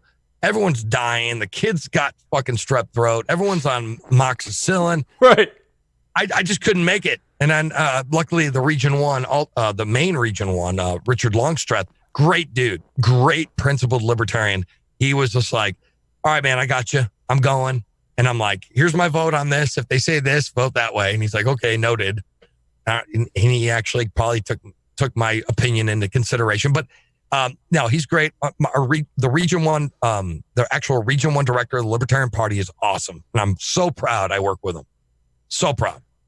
So Region 1's huge. Like I looked at it on a map before. It's like the Ninth Circuit for the Supreme Court. Like it's just huge. It's like most of the country. But there's like no people there. Like that's the thing. It's like we call ourselves the cowboy region because it's just like a lot of shit, a lot of land, but not a lot of people. Right. Right. I believe, I can't remember. It's 12 states, I believe, 11 or 12 states. It's massive. We have a lot of states. Yeah, it's gigantic. It seems like the reason I said the little masochist joke, it seems like the people that are, most of the people, not all, there are a few that don't seem like they're doing much of anything, but most of the people that are in the actual like party apparatus at the state and at the LNC level, it seems like just such a thankless job. Like, you're doing all this stuff and you're doing these meetings and, like the average libertarian either doesn't know, doesn't care, or a lot of them will just like nitpick everything that you've done. And I'm like, I once paid for membership fees for the party. I don't even know if it's expired or not. Like, that's how involved I am on a daily basis with the party. But I see it on like in Facebook groups and talking to people and stuff like that. Sure. And it's like, man, like, it just seems so thankless. But are you just do it because you support what they're doing, what the statement of principles and the potential for what it could be? Well, I think so. I didn't even really. Maybe that's a good thing because I really didn't want it. And somebody's like, actually, the Region 1 is like, hey, our Region 1 alternate decided to leave. And I think you'd be a good fit. And I was like, cool. And so I was like, oh, well, I guess I'll do it. I mean, like, step up to the plate, be the change, right? I mean, I'm not going to change shit by sitting on my ass bitching about it. And so I figured, hey, the best thing I could do is maybe get out there, lend a voice, start telling my opinions about stuff. Right. Maybe even talking to the Region 1 actual and discussing ideas. And he's great. I mean, me and him are lockstep on principles and libertarianism. He's really good. And again, I think it's, I support him. Like, I'm with you, man. If you believe this is your, obviously his vote matters, right? Not mine. But if he's not there and he's sick and he has strep throat, like next time, I'm making the calls. But it is a thankless job. It's a lot of emails, mostly, from what I've gathered. Right. And it's so many emails. I'm a horrible guy because I don't read them all. Like, I see, like right now, dude, I'm not kidding you. I got like 5 emails already, like since we've had this conversation from the Ellen. Yeah, but some of it's like, so-and-so said this, and I'm like, I just... It's like everyone's doing reply all. So someone will say like, okay, and then you get that, and you've got, yeah. You it's not feasible. You can't look it up every second. And if there's a vote, I'll say, this is my opinion, this is why I would vote, and then the Region 1 rep would vote for it. So, like, I'll give him my input, he'll listen to it, because he's a good man, and he'll probably vote for me. Or usually we agree, so he'll probably vote in the direction that we come to the conclusion. Right. But yeah, it is a thankless job. And again, it's like we're the only party, I think. Speaking of like the chair, for some reason, the Libertarian Party has this fascination with the chair. Like every other party. Who's the chair of the Republican Party? I know who it is. It's what's her name? Romney's daughter. But I'm also a nerd. So like most Republicans have no idea. Yeah, no. No one knows. Like besides like you, because you're a nerd. But that's right, because I'm a nerd. But like libertarians, dude, like we are fascinated with the chair position. Like, oh, he's the leader of the libertarian. No, he's not. Like we are all individuals. There shouldn't be a leader. And if we have one person representing us and all of our opinions, that is wrong. The chair is there to pretty much run the meeting and make sure that the meeting goes smooth. That's it. The chair shouldn't really even have an opinion. He should be a libertarian to begin with. And if he isn't, well, then we elected the wrong chair. There's a problem if the quote unquote head of the party is not a libertarian. So I wanted to ask you your opinion. Yeah. And if you don't want to give it, that's fine. I know Kim didn't want to talk about it because, she didn't want to seem like, a conflict of interest type thing or whatever. But this whole $75 an hour thing with the person. So I read an article that I'm now told was a hit piece. I've tried following the 6 hour. Well, I didn't watch all of it, but it was like a 6 hour long YouTube video. I watched like the 20 minutes in question. What is your opinion on this? On what exactly happened there with Nick Sarwark? Like, what do you think about all that? It's absolutely ridiculous. I mean, like, why? No one in their right mind would vote for that. And it reasonably got shot down. I mean, that's all I could say for it. But I mean, that's his job. That's his duty, to be the representative of the party, not to get paid to promote the party. I mean, it's great if he does. I mean, like if the party was as big as the DNC or any other major political party, there would be that money for that. You know what I mean? Oh, like easily. Yeah. Just to show up. Hey, I'm here. we're not even in that position. We're nothing. We're nothing. I mean, in the big scheme of things, we ain't shit. But no, it's absolutely ridiculous, and no one gets paid. Like, and one of my biggest complaints about the LNC is that they just require people to go somewhere. Like, we need you to fly to fucking Alaska to have a meeting. Like, why? Why can't we do it on Skype? I can vote. Like, why do we have to go somewhere? Is that actually like in some rules that you have to physically be there, or is that just the preference that they have? You know, man, I wish I could answer that question 100%, but I'm going to assume that it's in the rules because it is they are very adamant about it. Like, you showing up to some fucking meeting, and you know, usually like 9 times out of 10, they will try to pick a place that's somewhat pleasant. You know what I mean? Like, they're not going to try to like stick you in fucking, we're going to Boise, Idaho, you know, like, why, who would go there? You know, like, but why? Like, I'll hear like, yeah, I'm going to Sacramento for that. Like, why? I could see like a state function, like something like that, or like something big. Like, are you gonna be in Florence in November for the debate in Florence, South Carolina? I am definitely gonna do everything I can to be there. Yeah. Okay. Well, then if you are, we'll meet there. I know Kim's gonna be there for the. Do you drink alcohol? I don't. I've been sober for 13 years, but I will watch you drink. Like, watch me drink a beer, and then you can have a water and get drunk off of me. I could just get drunk. I could just drunk vibe off of you. That's what that's how I do it. Cool. But so like something like that makes sense. But when they're like, yeah, we're gonna have like what feels like the third meeting this month, and I'm gonna fly out, and I'm like, this just seems like so much time and money being and you're paying for it. You have to pay for your hotel. You have to pay for the airfare. So, like, that's a disqualifier. A lot of people don't even want the job because yeah, exactly. It's expensive. You know, like, who has the money? We're libertarians. I mean, goddamn. Like, we don't have the money. We're economists. What is it? Like, that's the thing. You know, we're not very smart. We don't have the state fucking funding our shit. Right. I mean, like, all the other parties. I mean, they're all fucking cronies. You know, they don't. Oh, it's shit. All we're paying for their meetings. Yeah. Yeah. Exactly. Yeah. Exactly. Like us, we're fiscally conservative, socially liberal. I don't know, man. I'm just saying, it's expensive. You have to actually be pretty well off to actually be a part of the LNC. To do it, yeah, yeah. It's crazy. You got to have a JOB, man. You got to have a JOB. You got to have a LNC.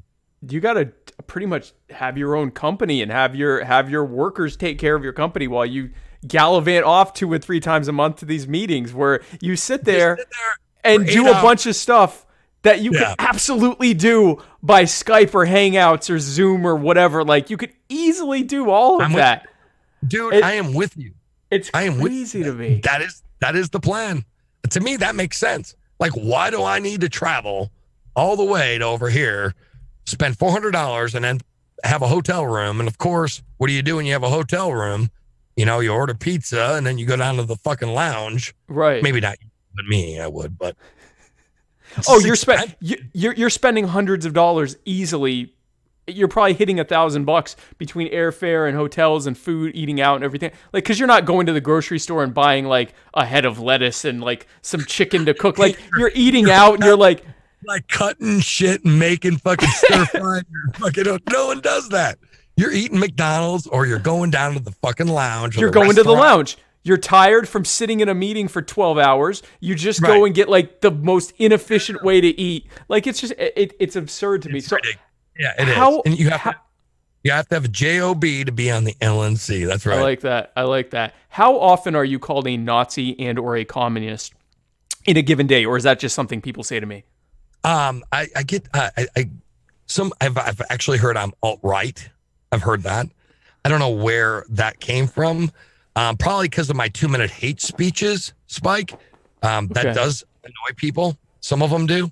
Because I call out shit. It's like a no holds barred kind of thing. I call it libertarians. If I see something that's just fucking incredibly stupid, I will call it and make a speech about it, like a 2-minute hate speech. And it's usually like 5 to 6 minutes. But it's a good. I know when I read I would listen to the one about it, I'm like, this seems like it's longer than 2 minutes, but I wasn't like on the thing.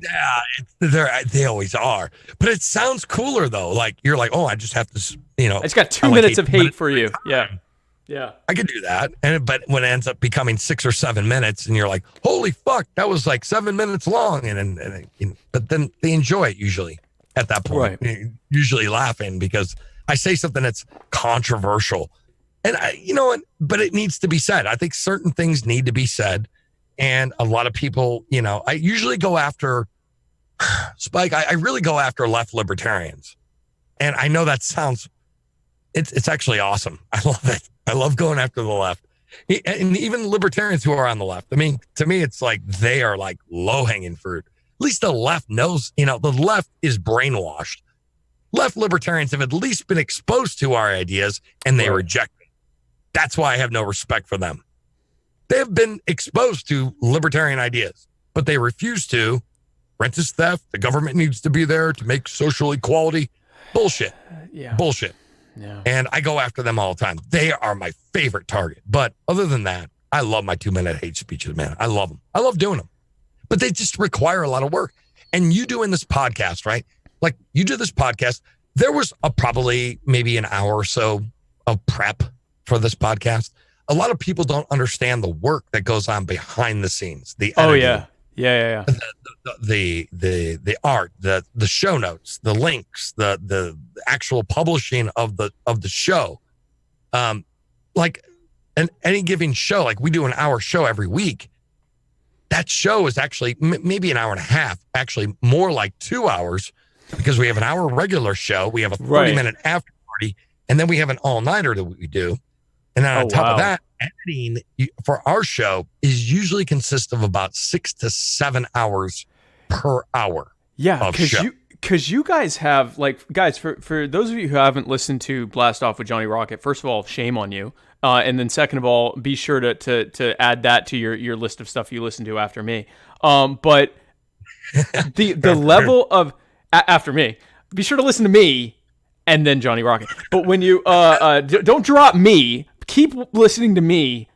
And then if you have time, you're going to go to Johnny Rocket. But so I mean, but your show, like, that's why I joked with the little Star Wars clip or whatever. Like the level when I was first started listening, I was like, this is really well put together. And it was part of what I thought when I was doing my show. I'm like, all right, I'm not going in that angle, but like I want it to sound good, especially for people like most of the people that consume this show are listening to it, not watching it. So I'm big on the visual stuff, but the reality is most of the people that are into the show might not even know what I look like. And so I try to make it sound good, but you have it on it. I believe you when you say it's like a 6-to-1 ratio for editing because it's really on point when it comes to like the sound effects and the intro and outro and all of that stuff. Like it's an experience. It's an absolute experience.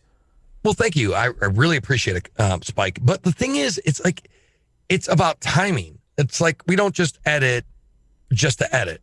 Like we edit to a rhythm of the show. And like, you listen to a lot of podcasts like Tom Woods doesn't have much editing. I mean, there is some, but I mean, you listen to the show and it's pretty much the way it is. It's just him. However, it turns out that's what it is. Yeah. Just our him. show our show is actually mapped out to almost a beat. Yeah. And I know that sounds crazy, but it's actually to this rhythm. And I know I can't explain it, but there isn't any pauses. The show is constantly moving forward. Right. Yeah, exactly. Yeah. And we like to have there is pause, but it's pause for a fact. It's like, if you hear a pause, it's awkward. It's intense. Yeah. It's very intense. Like, whoa, what the hell happened? So I use that. Did my browser turn off? Yeah. Like people are checking their app. Like, wait, did this? Oh, okay. No. Yeah, but we use it like everything is done intentionally. Like for everything, to the guests, to the processing, the guests. I mean, we spend hours just making the guests sound good. And sometimes like we talk to them on like a payphone. It sounds like they are, yeah, I'm in fucking Baltimore, and they're talking to you, you hear all this shit. I hate that. All these like apps and shit that we pull through and we process and we try to get rid of background noises. Right. To make them sound good. And it's like the job of our show is to make our guests sound good. We really do want to make sure that they're highlighted and that they feel good about the show, in hopes, we could sell the ideas of what they're trying to sell. Like we are there because we are good spokesmen for liberty, but sometimes we may not reach the same crowd that somebody else might. Right. You know what I mean? They may explain something better than what we can. Like I'm sometimes a dick, and that doesn't work with everyone. So it's cool to have a guest that comes in and is a bit like, hi, I'm very nice and I'm very, cordial, and I'm going to explain things in a very nice way. And generally they're very hardcore libertarians, but like, you don't want, I don't want the message to be diluted, but there's different messengers with different styles. So it's us to make our messengers or our guests sound really good. So hopefully that they can influence people and they could start taking in the ideas of libertarianism. Right. Yeah. So it's a similar thing with our show, The Muddy Waters of Freedom. Matt and I almost end up good cop, bad copping, because even though we both think the same way, I'm like, I have become the radical of the show. So like, we'll start talking about, and again, Matt agrees with me on, I don't think there's anything we disagree on, but like, he'll kind of talk about, like the problems with what's going on and applying libertarianism. And then I'll be like, the Second Amendment was for shooting cops. And he's like, so we kind of feed off of each other that way. I've become the nuts one, even though we're both essentially anarchists. I've become like the token Jew and the token anarchist. So I'm the minority of the show apparently, which is sad because I'm extremely pale. Like I think that's a natural progression. Like, it is. It is. Like Raylene and I, we agree like on 99.9% of everything. Right. Everything. Like, I screened her before we even started the show. We got along so well. We agree she was really bubbly. That's the best way to describe her. Right. And I'm not. Like, I'm kind of bubbly, but I'm not in the same way she is. But we have a great dynamic.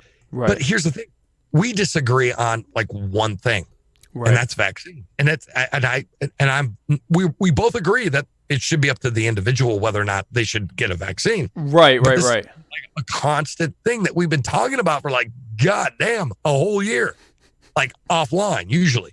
And it's always like vaccines. And she'll be like, did you know that? Blah, blah, blah, blah, blah. And I'm like, no. And she's anti-vaccine. I am pro-vaccine.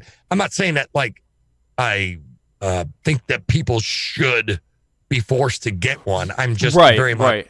I think it's a good thing. Like historically, it was great. Historically, they work. Yeah. Yes. Historically, they work. But then she gets into these chemicals. But it's funny. But like, I'm not knocking her because she is very, very adamant about her belief system and mission. She really knew what I knew, and I'm like, I really don't want to know what you know. And so that's where we depart. But that's what's cool. It's like that's what makes the world run, and I think it's part of our like natural progression. If we all agreed, this world would be boring. It would suck. But if we can all at least get behind the fact that we should have less state, we're on to something. Why don't we start working with that? If we can agree on, I'm not going to vote to have someone point a gun at you and make you live how I want you to live. If you also, not if, but, and you can also not do that to me. We can stop using none of us have the right to point a gun at someone and say you have to live your life the way I want, which means we're unable, which means we are unable, you can't delegate a right you don't have. So if I don't have the right to do that to you, then I can't delegate that power to someone else. That's theft. So if we can all agree on that as a basic thing, which when you say that to someone, it intuitively makes sense.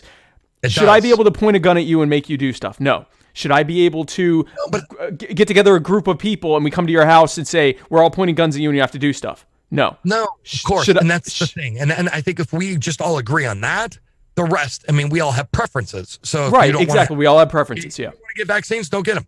If you do, you do. That's a hot topic right now. Like it's a very hot topic. It really doesn't matter because I don't really even think it's a libertarian issue. Again, I think it's more or less on the side of choice is the issue. That's the political issue. Yeah. The rest is just opinion and, what website, who went to first. Really, it boils down to what did you believe at one point and did it stick? At what point? Again, we all have opinions and they change constantly. I mean, I have changed my opinion on quite a bit of things. Yeah. Certain things I just don't have an opinion on, and I don't think I ever will. Like another big one is abortion. Spike, what's your opinion on it? So I'm not the host, but I'm just asking you personally. So my opinion is, and this is actually something that has changed quite a bit. I would have considered myself pro-life.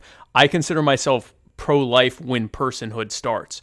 And I think that it is up to families and individuals to decide for themselves when personhood starts. And I realize that that's going to lead to outcomes that I don't like, but that's the reality of life. And if I were to try to impose my idea of when personhood starts, which I'm not even fully sure.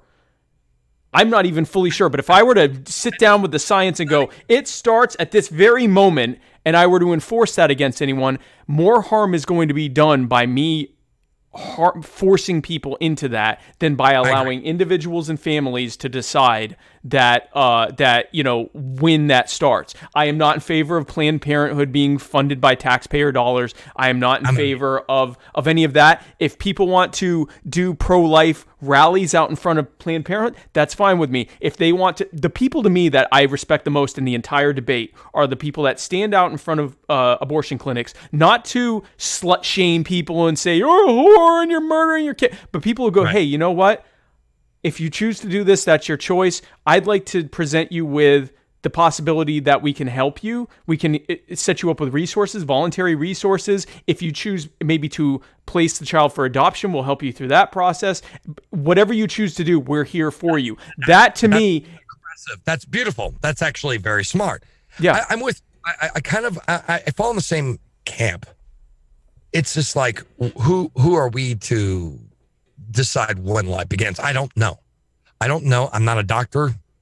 I'm not a scientist. Right. All I do know is sometimes I would me personally, I might err on the side of being safe, saying, I don't know when it begins. Right.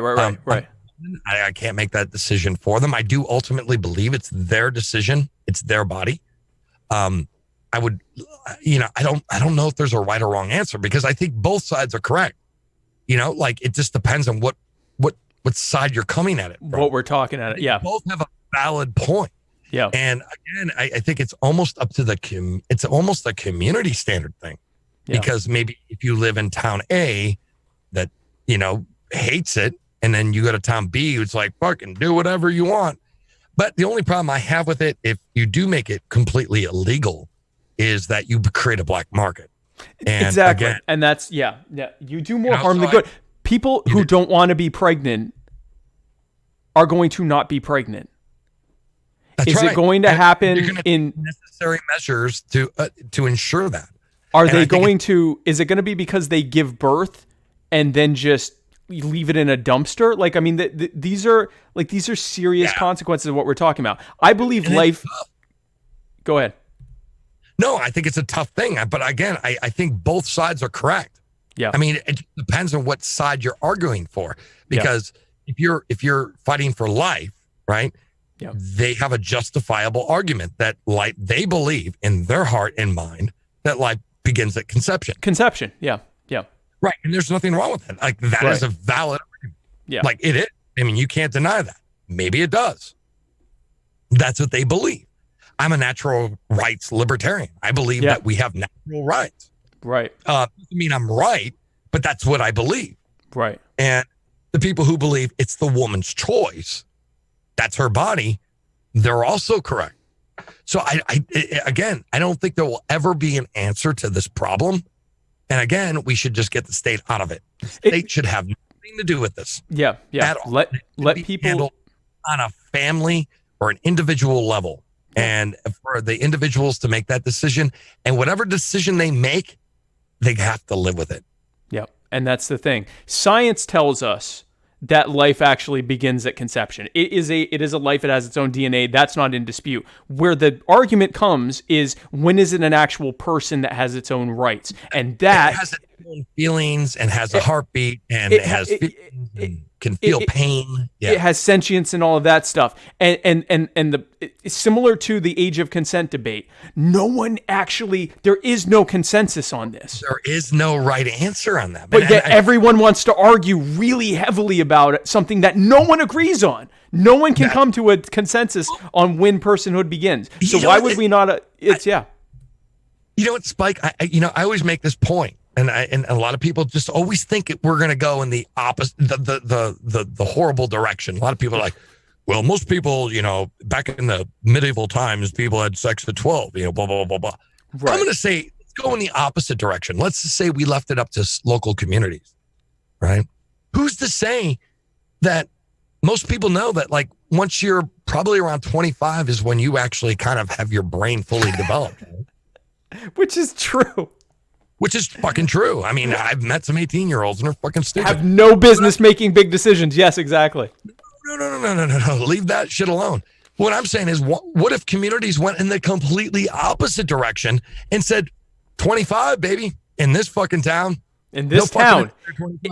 In this HOA, if you want to have sex, 25. 25. Like, that could be, like, what I'm saying is, everyone always thinks it's going to be less restrictive. In a libertarian society, all of these things that we think, it very well could be, there would be a lot of things that would be less restrictive, but there would be a lot of things that could be very restrictive. In specific areas. In specific areas. If you have private property rights, right? Let's just say you live in an HOA, which is a voluntary government, right? Or governance, right? Because you voluntarily joined an HOA. You didn't, no one forced you, right? Now, there's some like legalese in there, and you could like move into an area and it could be absorbed into an HOA. And then there could be some debate there. But like, if you go into one knowing full and well your situation, there's already one there. Yeah. And you agree to the terms, man, it's on you. It's on you. And it could be a lot more restrictive than what we have now. Yeah. So living in a free society, a lot of people don't even realize when we say a free society, we mean a private property society. Yeah. And if we have a private property, private law society, that things would change. It actually could become more restrictive. If you are drinking and driving and that owner of a road, let's just say we have roads now owned by private individuals, private companies, and that individual is driving down the road trying to loosen his load. He's got worlds of trouble on his mind, right? And he's drunk off his ass.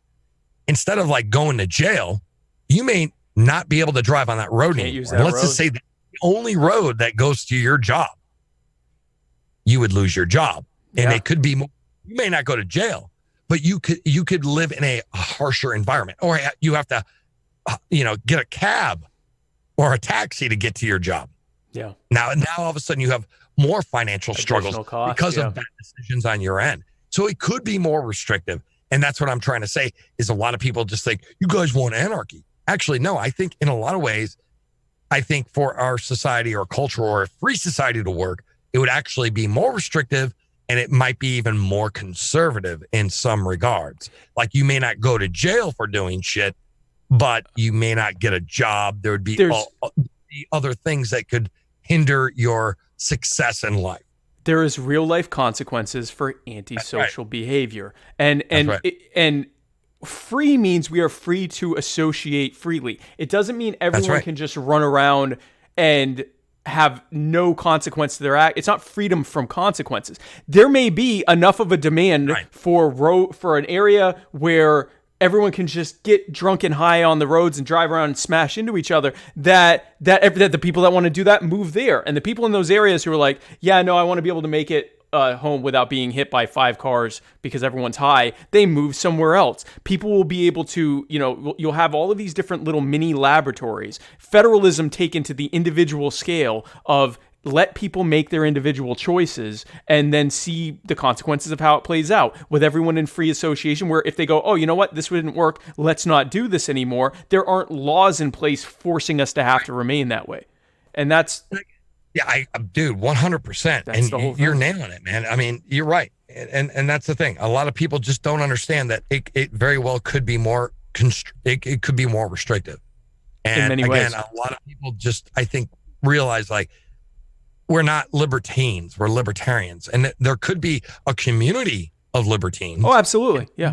And they have that right to be like, everyone could be fucking everyone, whatever. But that's not maybe what I want in my life. Right. And so I can disassociate. Yeah. And I can say, those people are weird. And it doesn't mean that they're bad or evil. I just don't agree with them. And I'm not going to create legislation or attack them. To harm them. Yeah. Cause war, declare war on them because I don't like their ideas. I just may not support them, may not go to their stores, may not shop at their place. And maybe if they're in the wrong town or the wrong culture, because, look at the United States, man. I mean, if you live in Florida or you live in California, they're completely different cultures. If you live in the panhandle of Florida versus South Florida, you live in two disparately different cultures. I mean, there's different countries. Different countries. Really, yeah. Exactly. West Virginia and Virginia, two different countries. Two different areas. I mean, that was really, historically, we were talking earlier about like the Articles of Confederation, the Constitution, shit like that. Yeah. But if you look at it, the whole idea of the state was the state of Alabama or the state of Massachusetts, the state of Pennsylvania. Right. They were a state. That was a state. Like that was like the state of France. That was the country. That was the actual country, the nation. Yeah. And that had its own rules, had its own ideas, had its own culture. To put everything under a one-size-fits-all thing doesn't make any sense to me. Again, like look at Washington State, look at Washington, D.C. Same name, but different fucking cultures. Totally two different things. They may both be liberal, but they're liberal in different ways. Completely different ways, completely different cultures. Even within D.C., you go to a place like, we have a home in Toronto. There are, in the same neighborhoods, different distinct communities because of the amount of hyper-immigration that's happening in Toronto, which is like the business and economic hub of Canada. Toronto is like New York, D.C., and Los Angeles and Chicago all in one. And so everyone's going there. And the levels of different, literally from block to block, the idea that this is all, one nation, no, it's not. And no one's, for everyone to, we're all Canadians and we're all the same. No one actually thinks that. They say it because they've been conditioned to believe that's the virtuous thing to say, but no one actually lives that way. No one is actually living as though we're all the same people. And it's absurd. It's the same thing here. A great example is like Las Vegas, right? My mom lived out there for a couple of years, and I went out to visit her. And you would have like one block, which would be like really yuppie, rich area. Right. And then you'd walk one more block over, and then you're in ghetto. Right.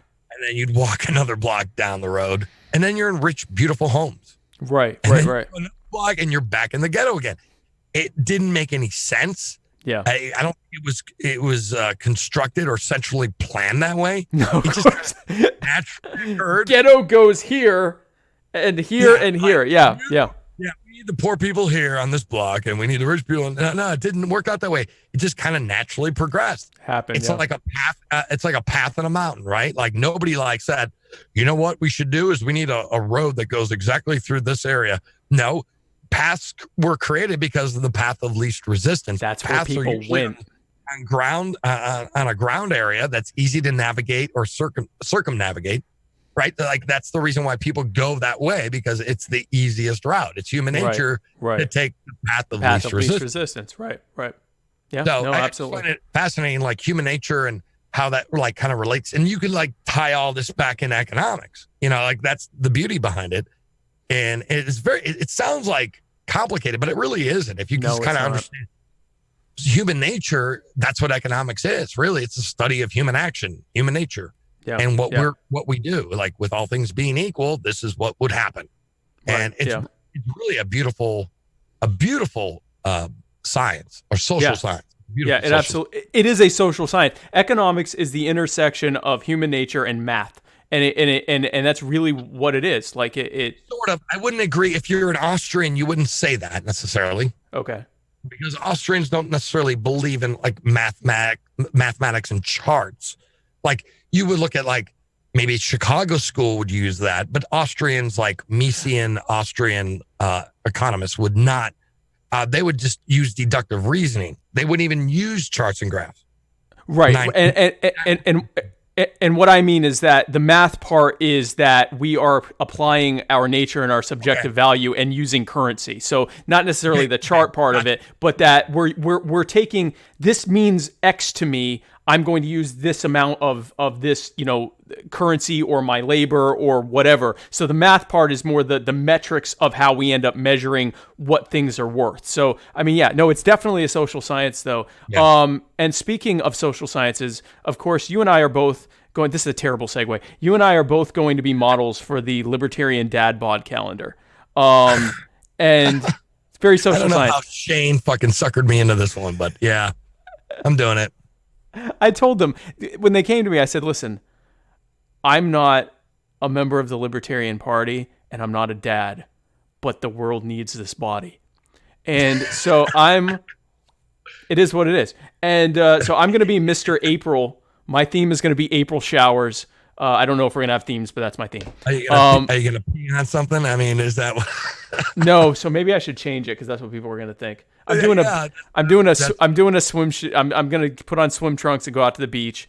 And me and my friend, that's a professional photographer, we're going to recreate swimsuit edition shots for me. Like I'm going to be with the water on me, and I'm like, You know what's funny is I picked May because it's my birth month, and I love the month of May. So I'm right after you, buddy. I'm right after you, and I'm really excited about it because it is going to a good cause. The South Carolina Libertarian Party is great. I think they're one of the best. They're one of my they're like my favorite. Yeah. I mean, it's my state, so I'm probably somewhat biased, but they're killing. They're hitting on all cylinders. Yeah, I have a lot of good friends out there, and I noticed that I have a lot of like-minded people in the South Carolina Libertarian Party, and I just think they're really good people. And I also have to acknowledge my hometown party, Washington State, is a great Libertarian Party also. So I have to say, I've seen a lot of Libertarian parties. I've been around a little bit. And I'd really have to say, I really like the cats at South Carolina or South Kakalaka and Washington State. I think are really good. Oregon's pretty good. And, there's some states I don't know really too much about them. I think Colorado's good. I have never been to a convention. I've heard, though, they can fucking tear shit up and they're pretty good, too. So, but I'm just saying, I know South Carolina has good people there. Yeah, no, they absolutely do. So if you can just take a moment to explain to the folks watching and listening exactly how much they need to have high definition photos of our bodies in their homes. Okay, so if you really like liberty and you want to support liberty, buy a calendar where we're exposing our junk, maybe in boxers or doing something inappropriate of some sort. And really you couldn't even give these pictures away to most people, but you're doing it for the right reasons. These would be like unsolicited photos in someone's inbox. It's just horrible shit, man. Like really nobody wants to see guys like us naked or even partially naked. Or even partially naked. Even halfway clothed. I mean, people might even pay us to put our clothes back on. So, I mean, there's a thing. That's actually, you know what? That might be what happens is people go, please put your clothes back on. I like that. We give the calendars away for free. For $20, I button this back up. $20 to take it away. There we go. Now we're thinking, guys. I like that. I like that. Like I show up with like the shirt completely open and I'm like, all right, $5 to rebutton this button. All right, now $10. That's funny. It's like the Captain Crunch commercial, Remember Captain Crunch? I'm sorry, Cap'n Crunch. Cap'n Crunch. Cap'n Crunch took his hat off. Really? And everyone's like, keep the hat, because he had like this weird fucking shit. His shit was all nuts. I don't remember that. Was that like in the 80s or something? No, you should have been around for that. You might have been like 5. I was probably a kid. I'll have to look that up afterward. It was probably like mid to 80s, mid to late 80s. Yeah, so I was a kid. Okay, never mind. But it was funny. That is funny. So we have a question from a longtime follower named Kim Ruff. She asked, what is your opinion on Captain Marvel? Oh, fuck. Thanks, babe. Okay. about the okay, I have two opinions on Captain. She knows damn well what my opinion is.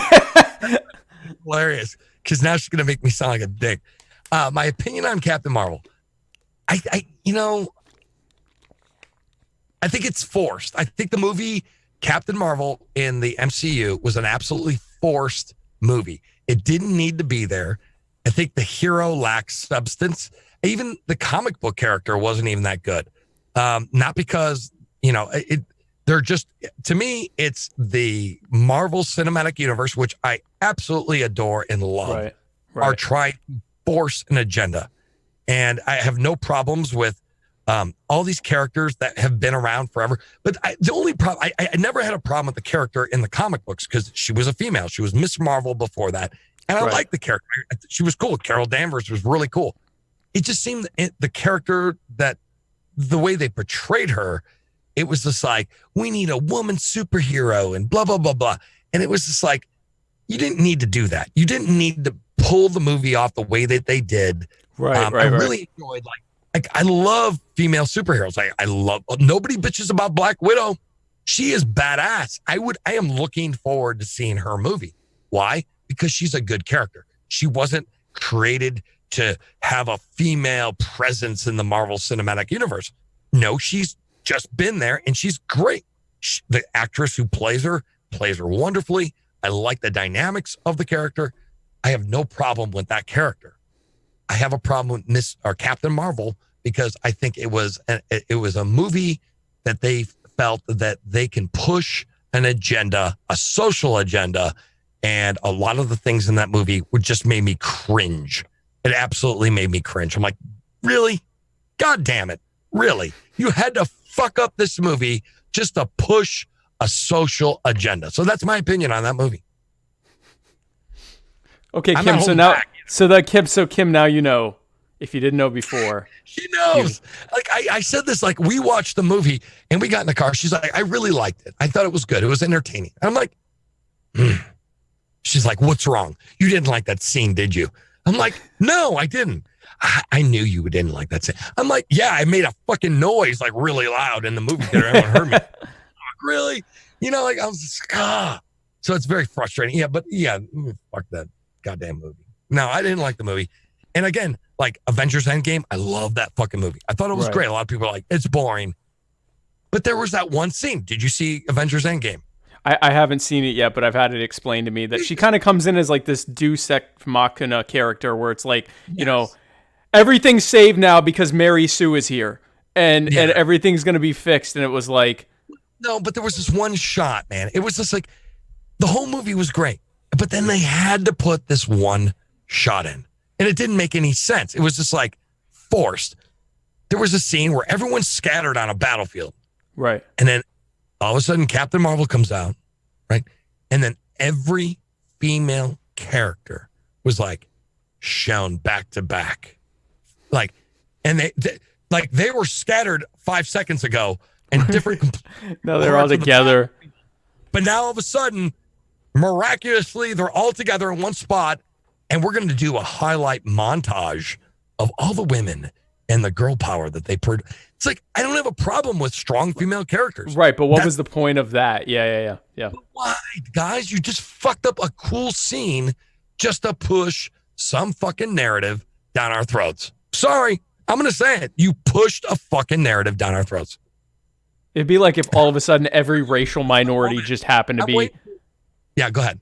No, I was just saying it would be like if all of a sudden every racial minority just all popped up in the same area, and they're like, "We're here." It's like if Black Panther 2 comes out, and then like there would be every black person ever in the MCU in a shot, in one shot, yeah, like one shot, like lined up, and you're just like, why? That they weren't even in the same room, and now they are. Like it doesn't make any sense. So to me, it was just.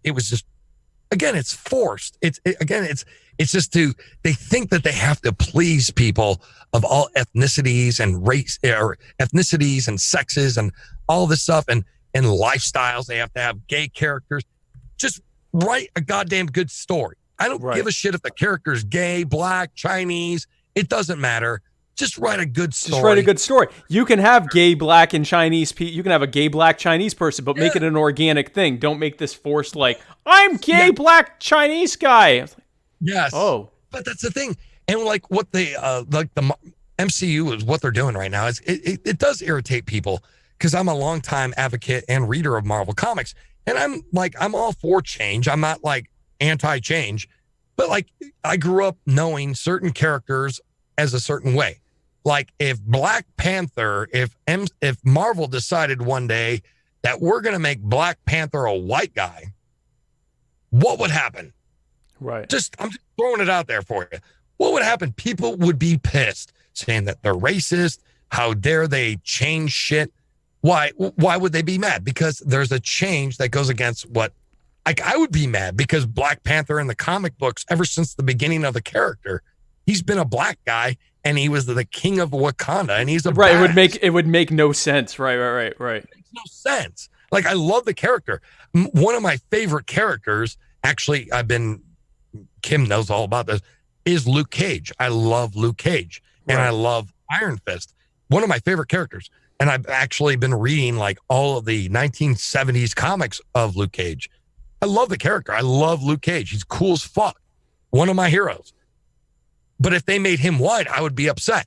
But what they're doing in Marvel now in the movies is they're taking people who are white and making them Asian or black or whatever, just so they have diversity.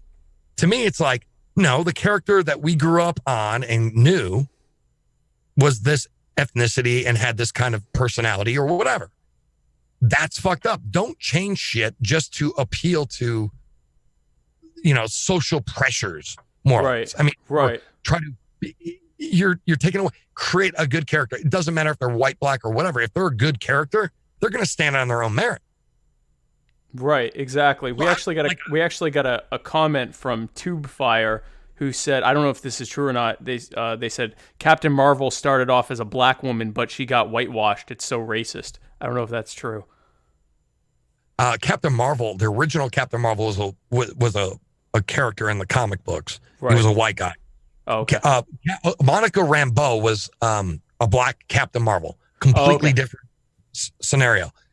Monica Rambeau was another character. She took the mantle of Captain Marvel. She was great. She was part of the Avengers, and that was a totally different storyline that she took her character off in a different direction. But no, she was cool. I had no problems with that. She was, and in the Captain Marvel movie, Monica Rambeau was a young girl in the Marvel universe. So they tried to pay homage to that young, the black character. Right. So, I have no problems with that. And so, but technically Captain Marvel was originally Miss Marvel. Well, she started off as Miss Marvel, but I believe he may be correct that Monica Rambeau was one of the very first Captain Marvels. That is correct. Okay, cool. Yeah, so it sounds like this is going to work well for you. So we're going to do a segment that I've just recently introduced called Final My Fellow Americans, which is where I ask a series of short questions. I give you 30 seconds, which is nowhere near enough time to answer. Is this like Rocket Fire? It's similar, but okay. It's similar. I'm not going to say it's like it. I'm going to say it's similar to it. The difference is that I don't give you anywhere near enough time to answer this. That's part of it. But so we're going to put 30 seconds on the clock. I am going to name each of the Libertarian presidential candidates, and you tell me the first comic book character that pops into your mind. So you let me know when you're ready, and we'll get started. First comic book character that pops in my mind. First comic book that pops in your mind. First thing, this is one of those like Rorschach test things, like the first thing that you think of. So we're going to start right now. Good luck. Adam Kokesh. Gambit. Oh, okay. Arvin Vora.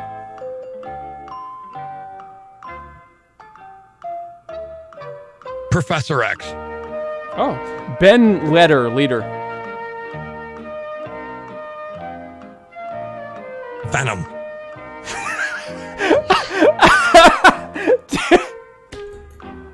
Dan Berman.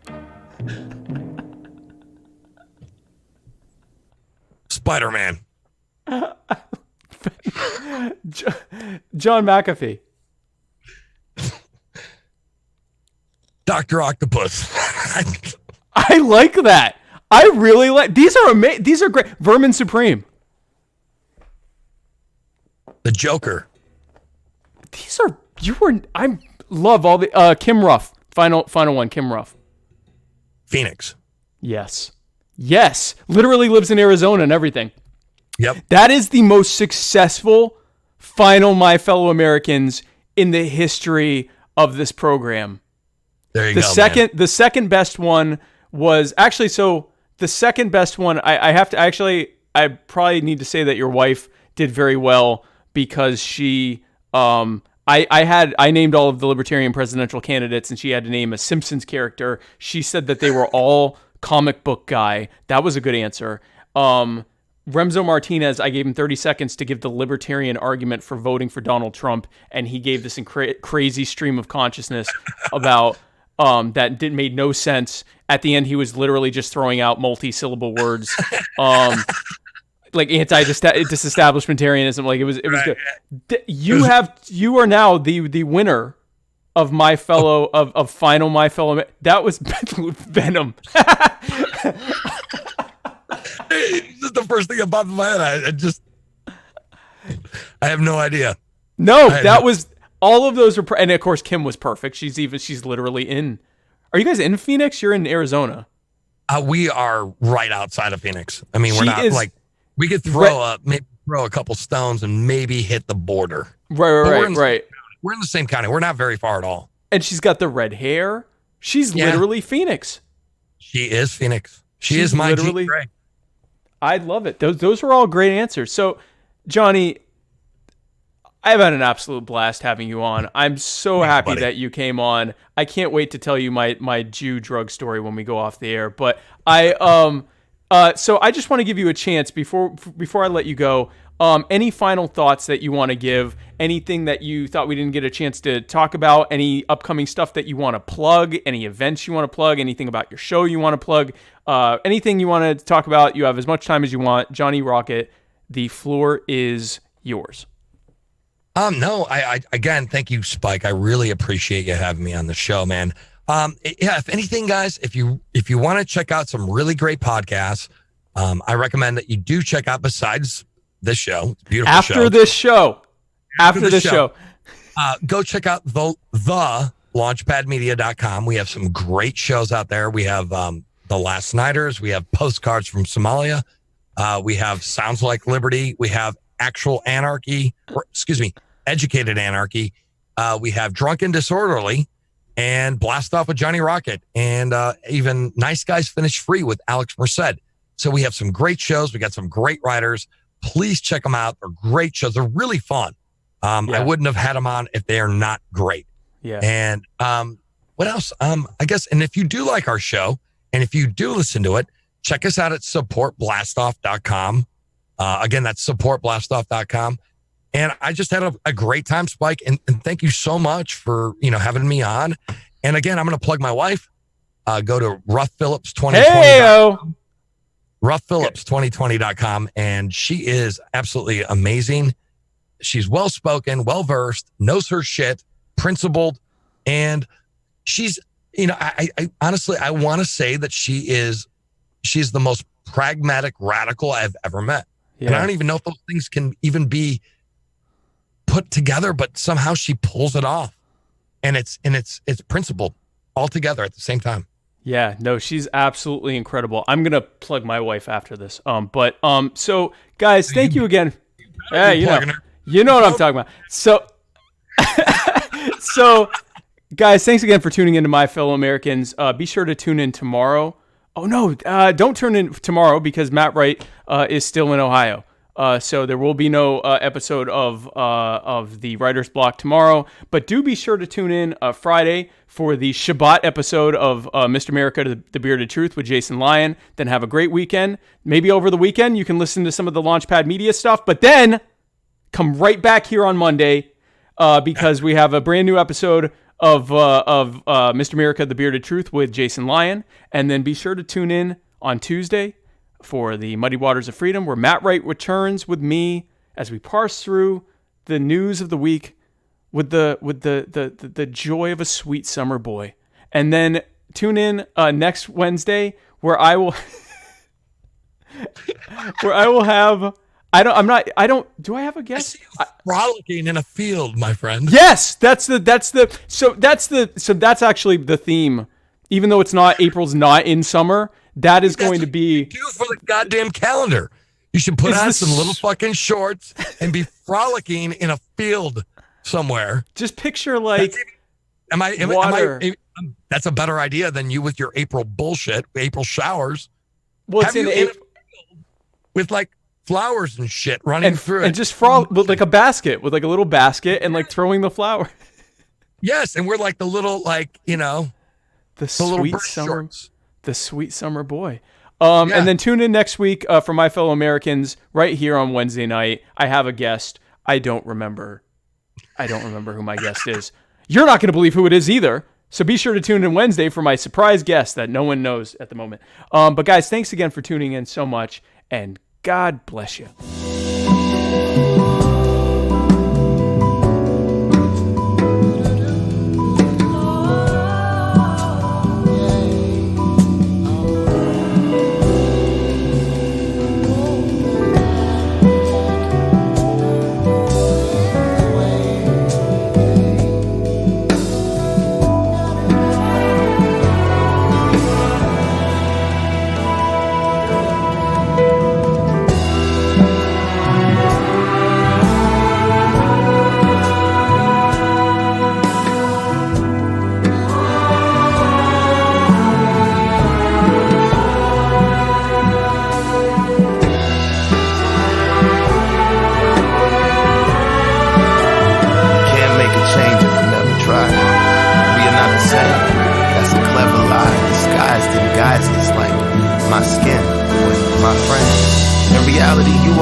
They say about an eye for an eye in a time when the blind lead the blind. Who am I to deny with cry when a loved one dies? I recognize that body outside, bullet holes in the body that was alive. Now confined with a chalk outline. Find out how, but you never know why. It ain't even make it to the news at 9. It ain't even make it to the news at 9. That's my sister, mother, father, brother, son. That's one of mine. All these years I close my eyes, open up to only find I'm in line. There's a pointless murder happening all the time. Either lose your life or mine. Caught up in them versus I. That ain't how it started, nah. How were we supposed to survive? There's a war going on outside. Who would want to raise a child? Whom the tomb is flashing by. Now you have to say goodbye when you watch them on the news at 5. Don't tell me how, tell me why.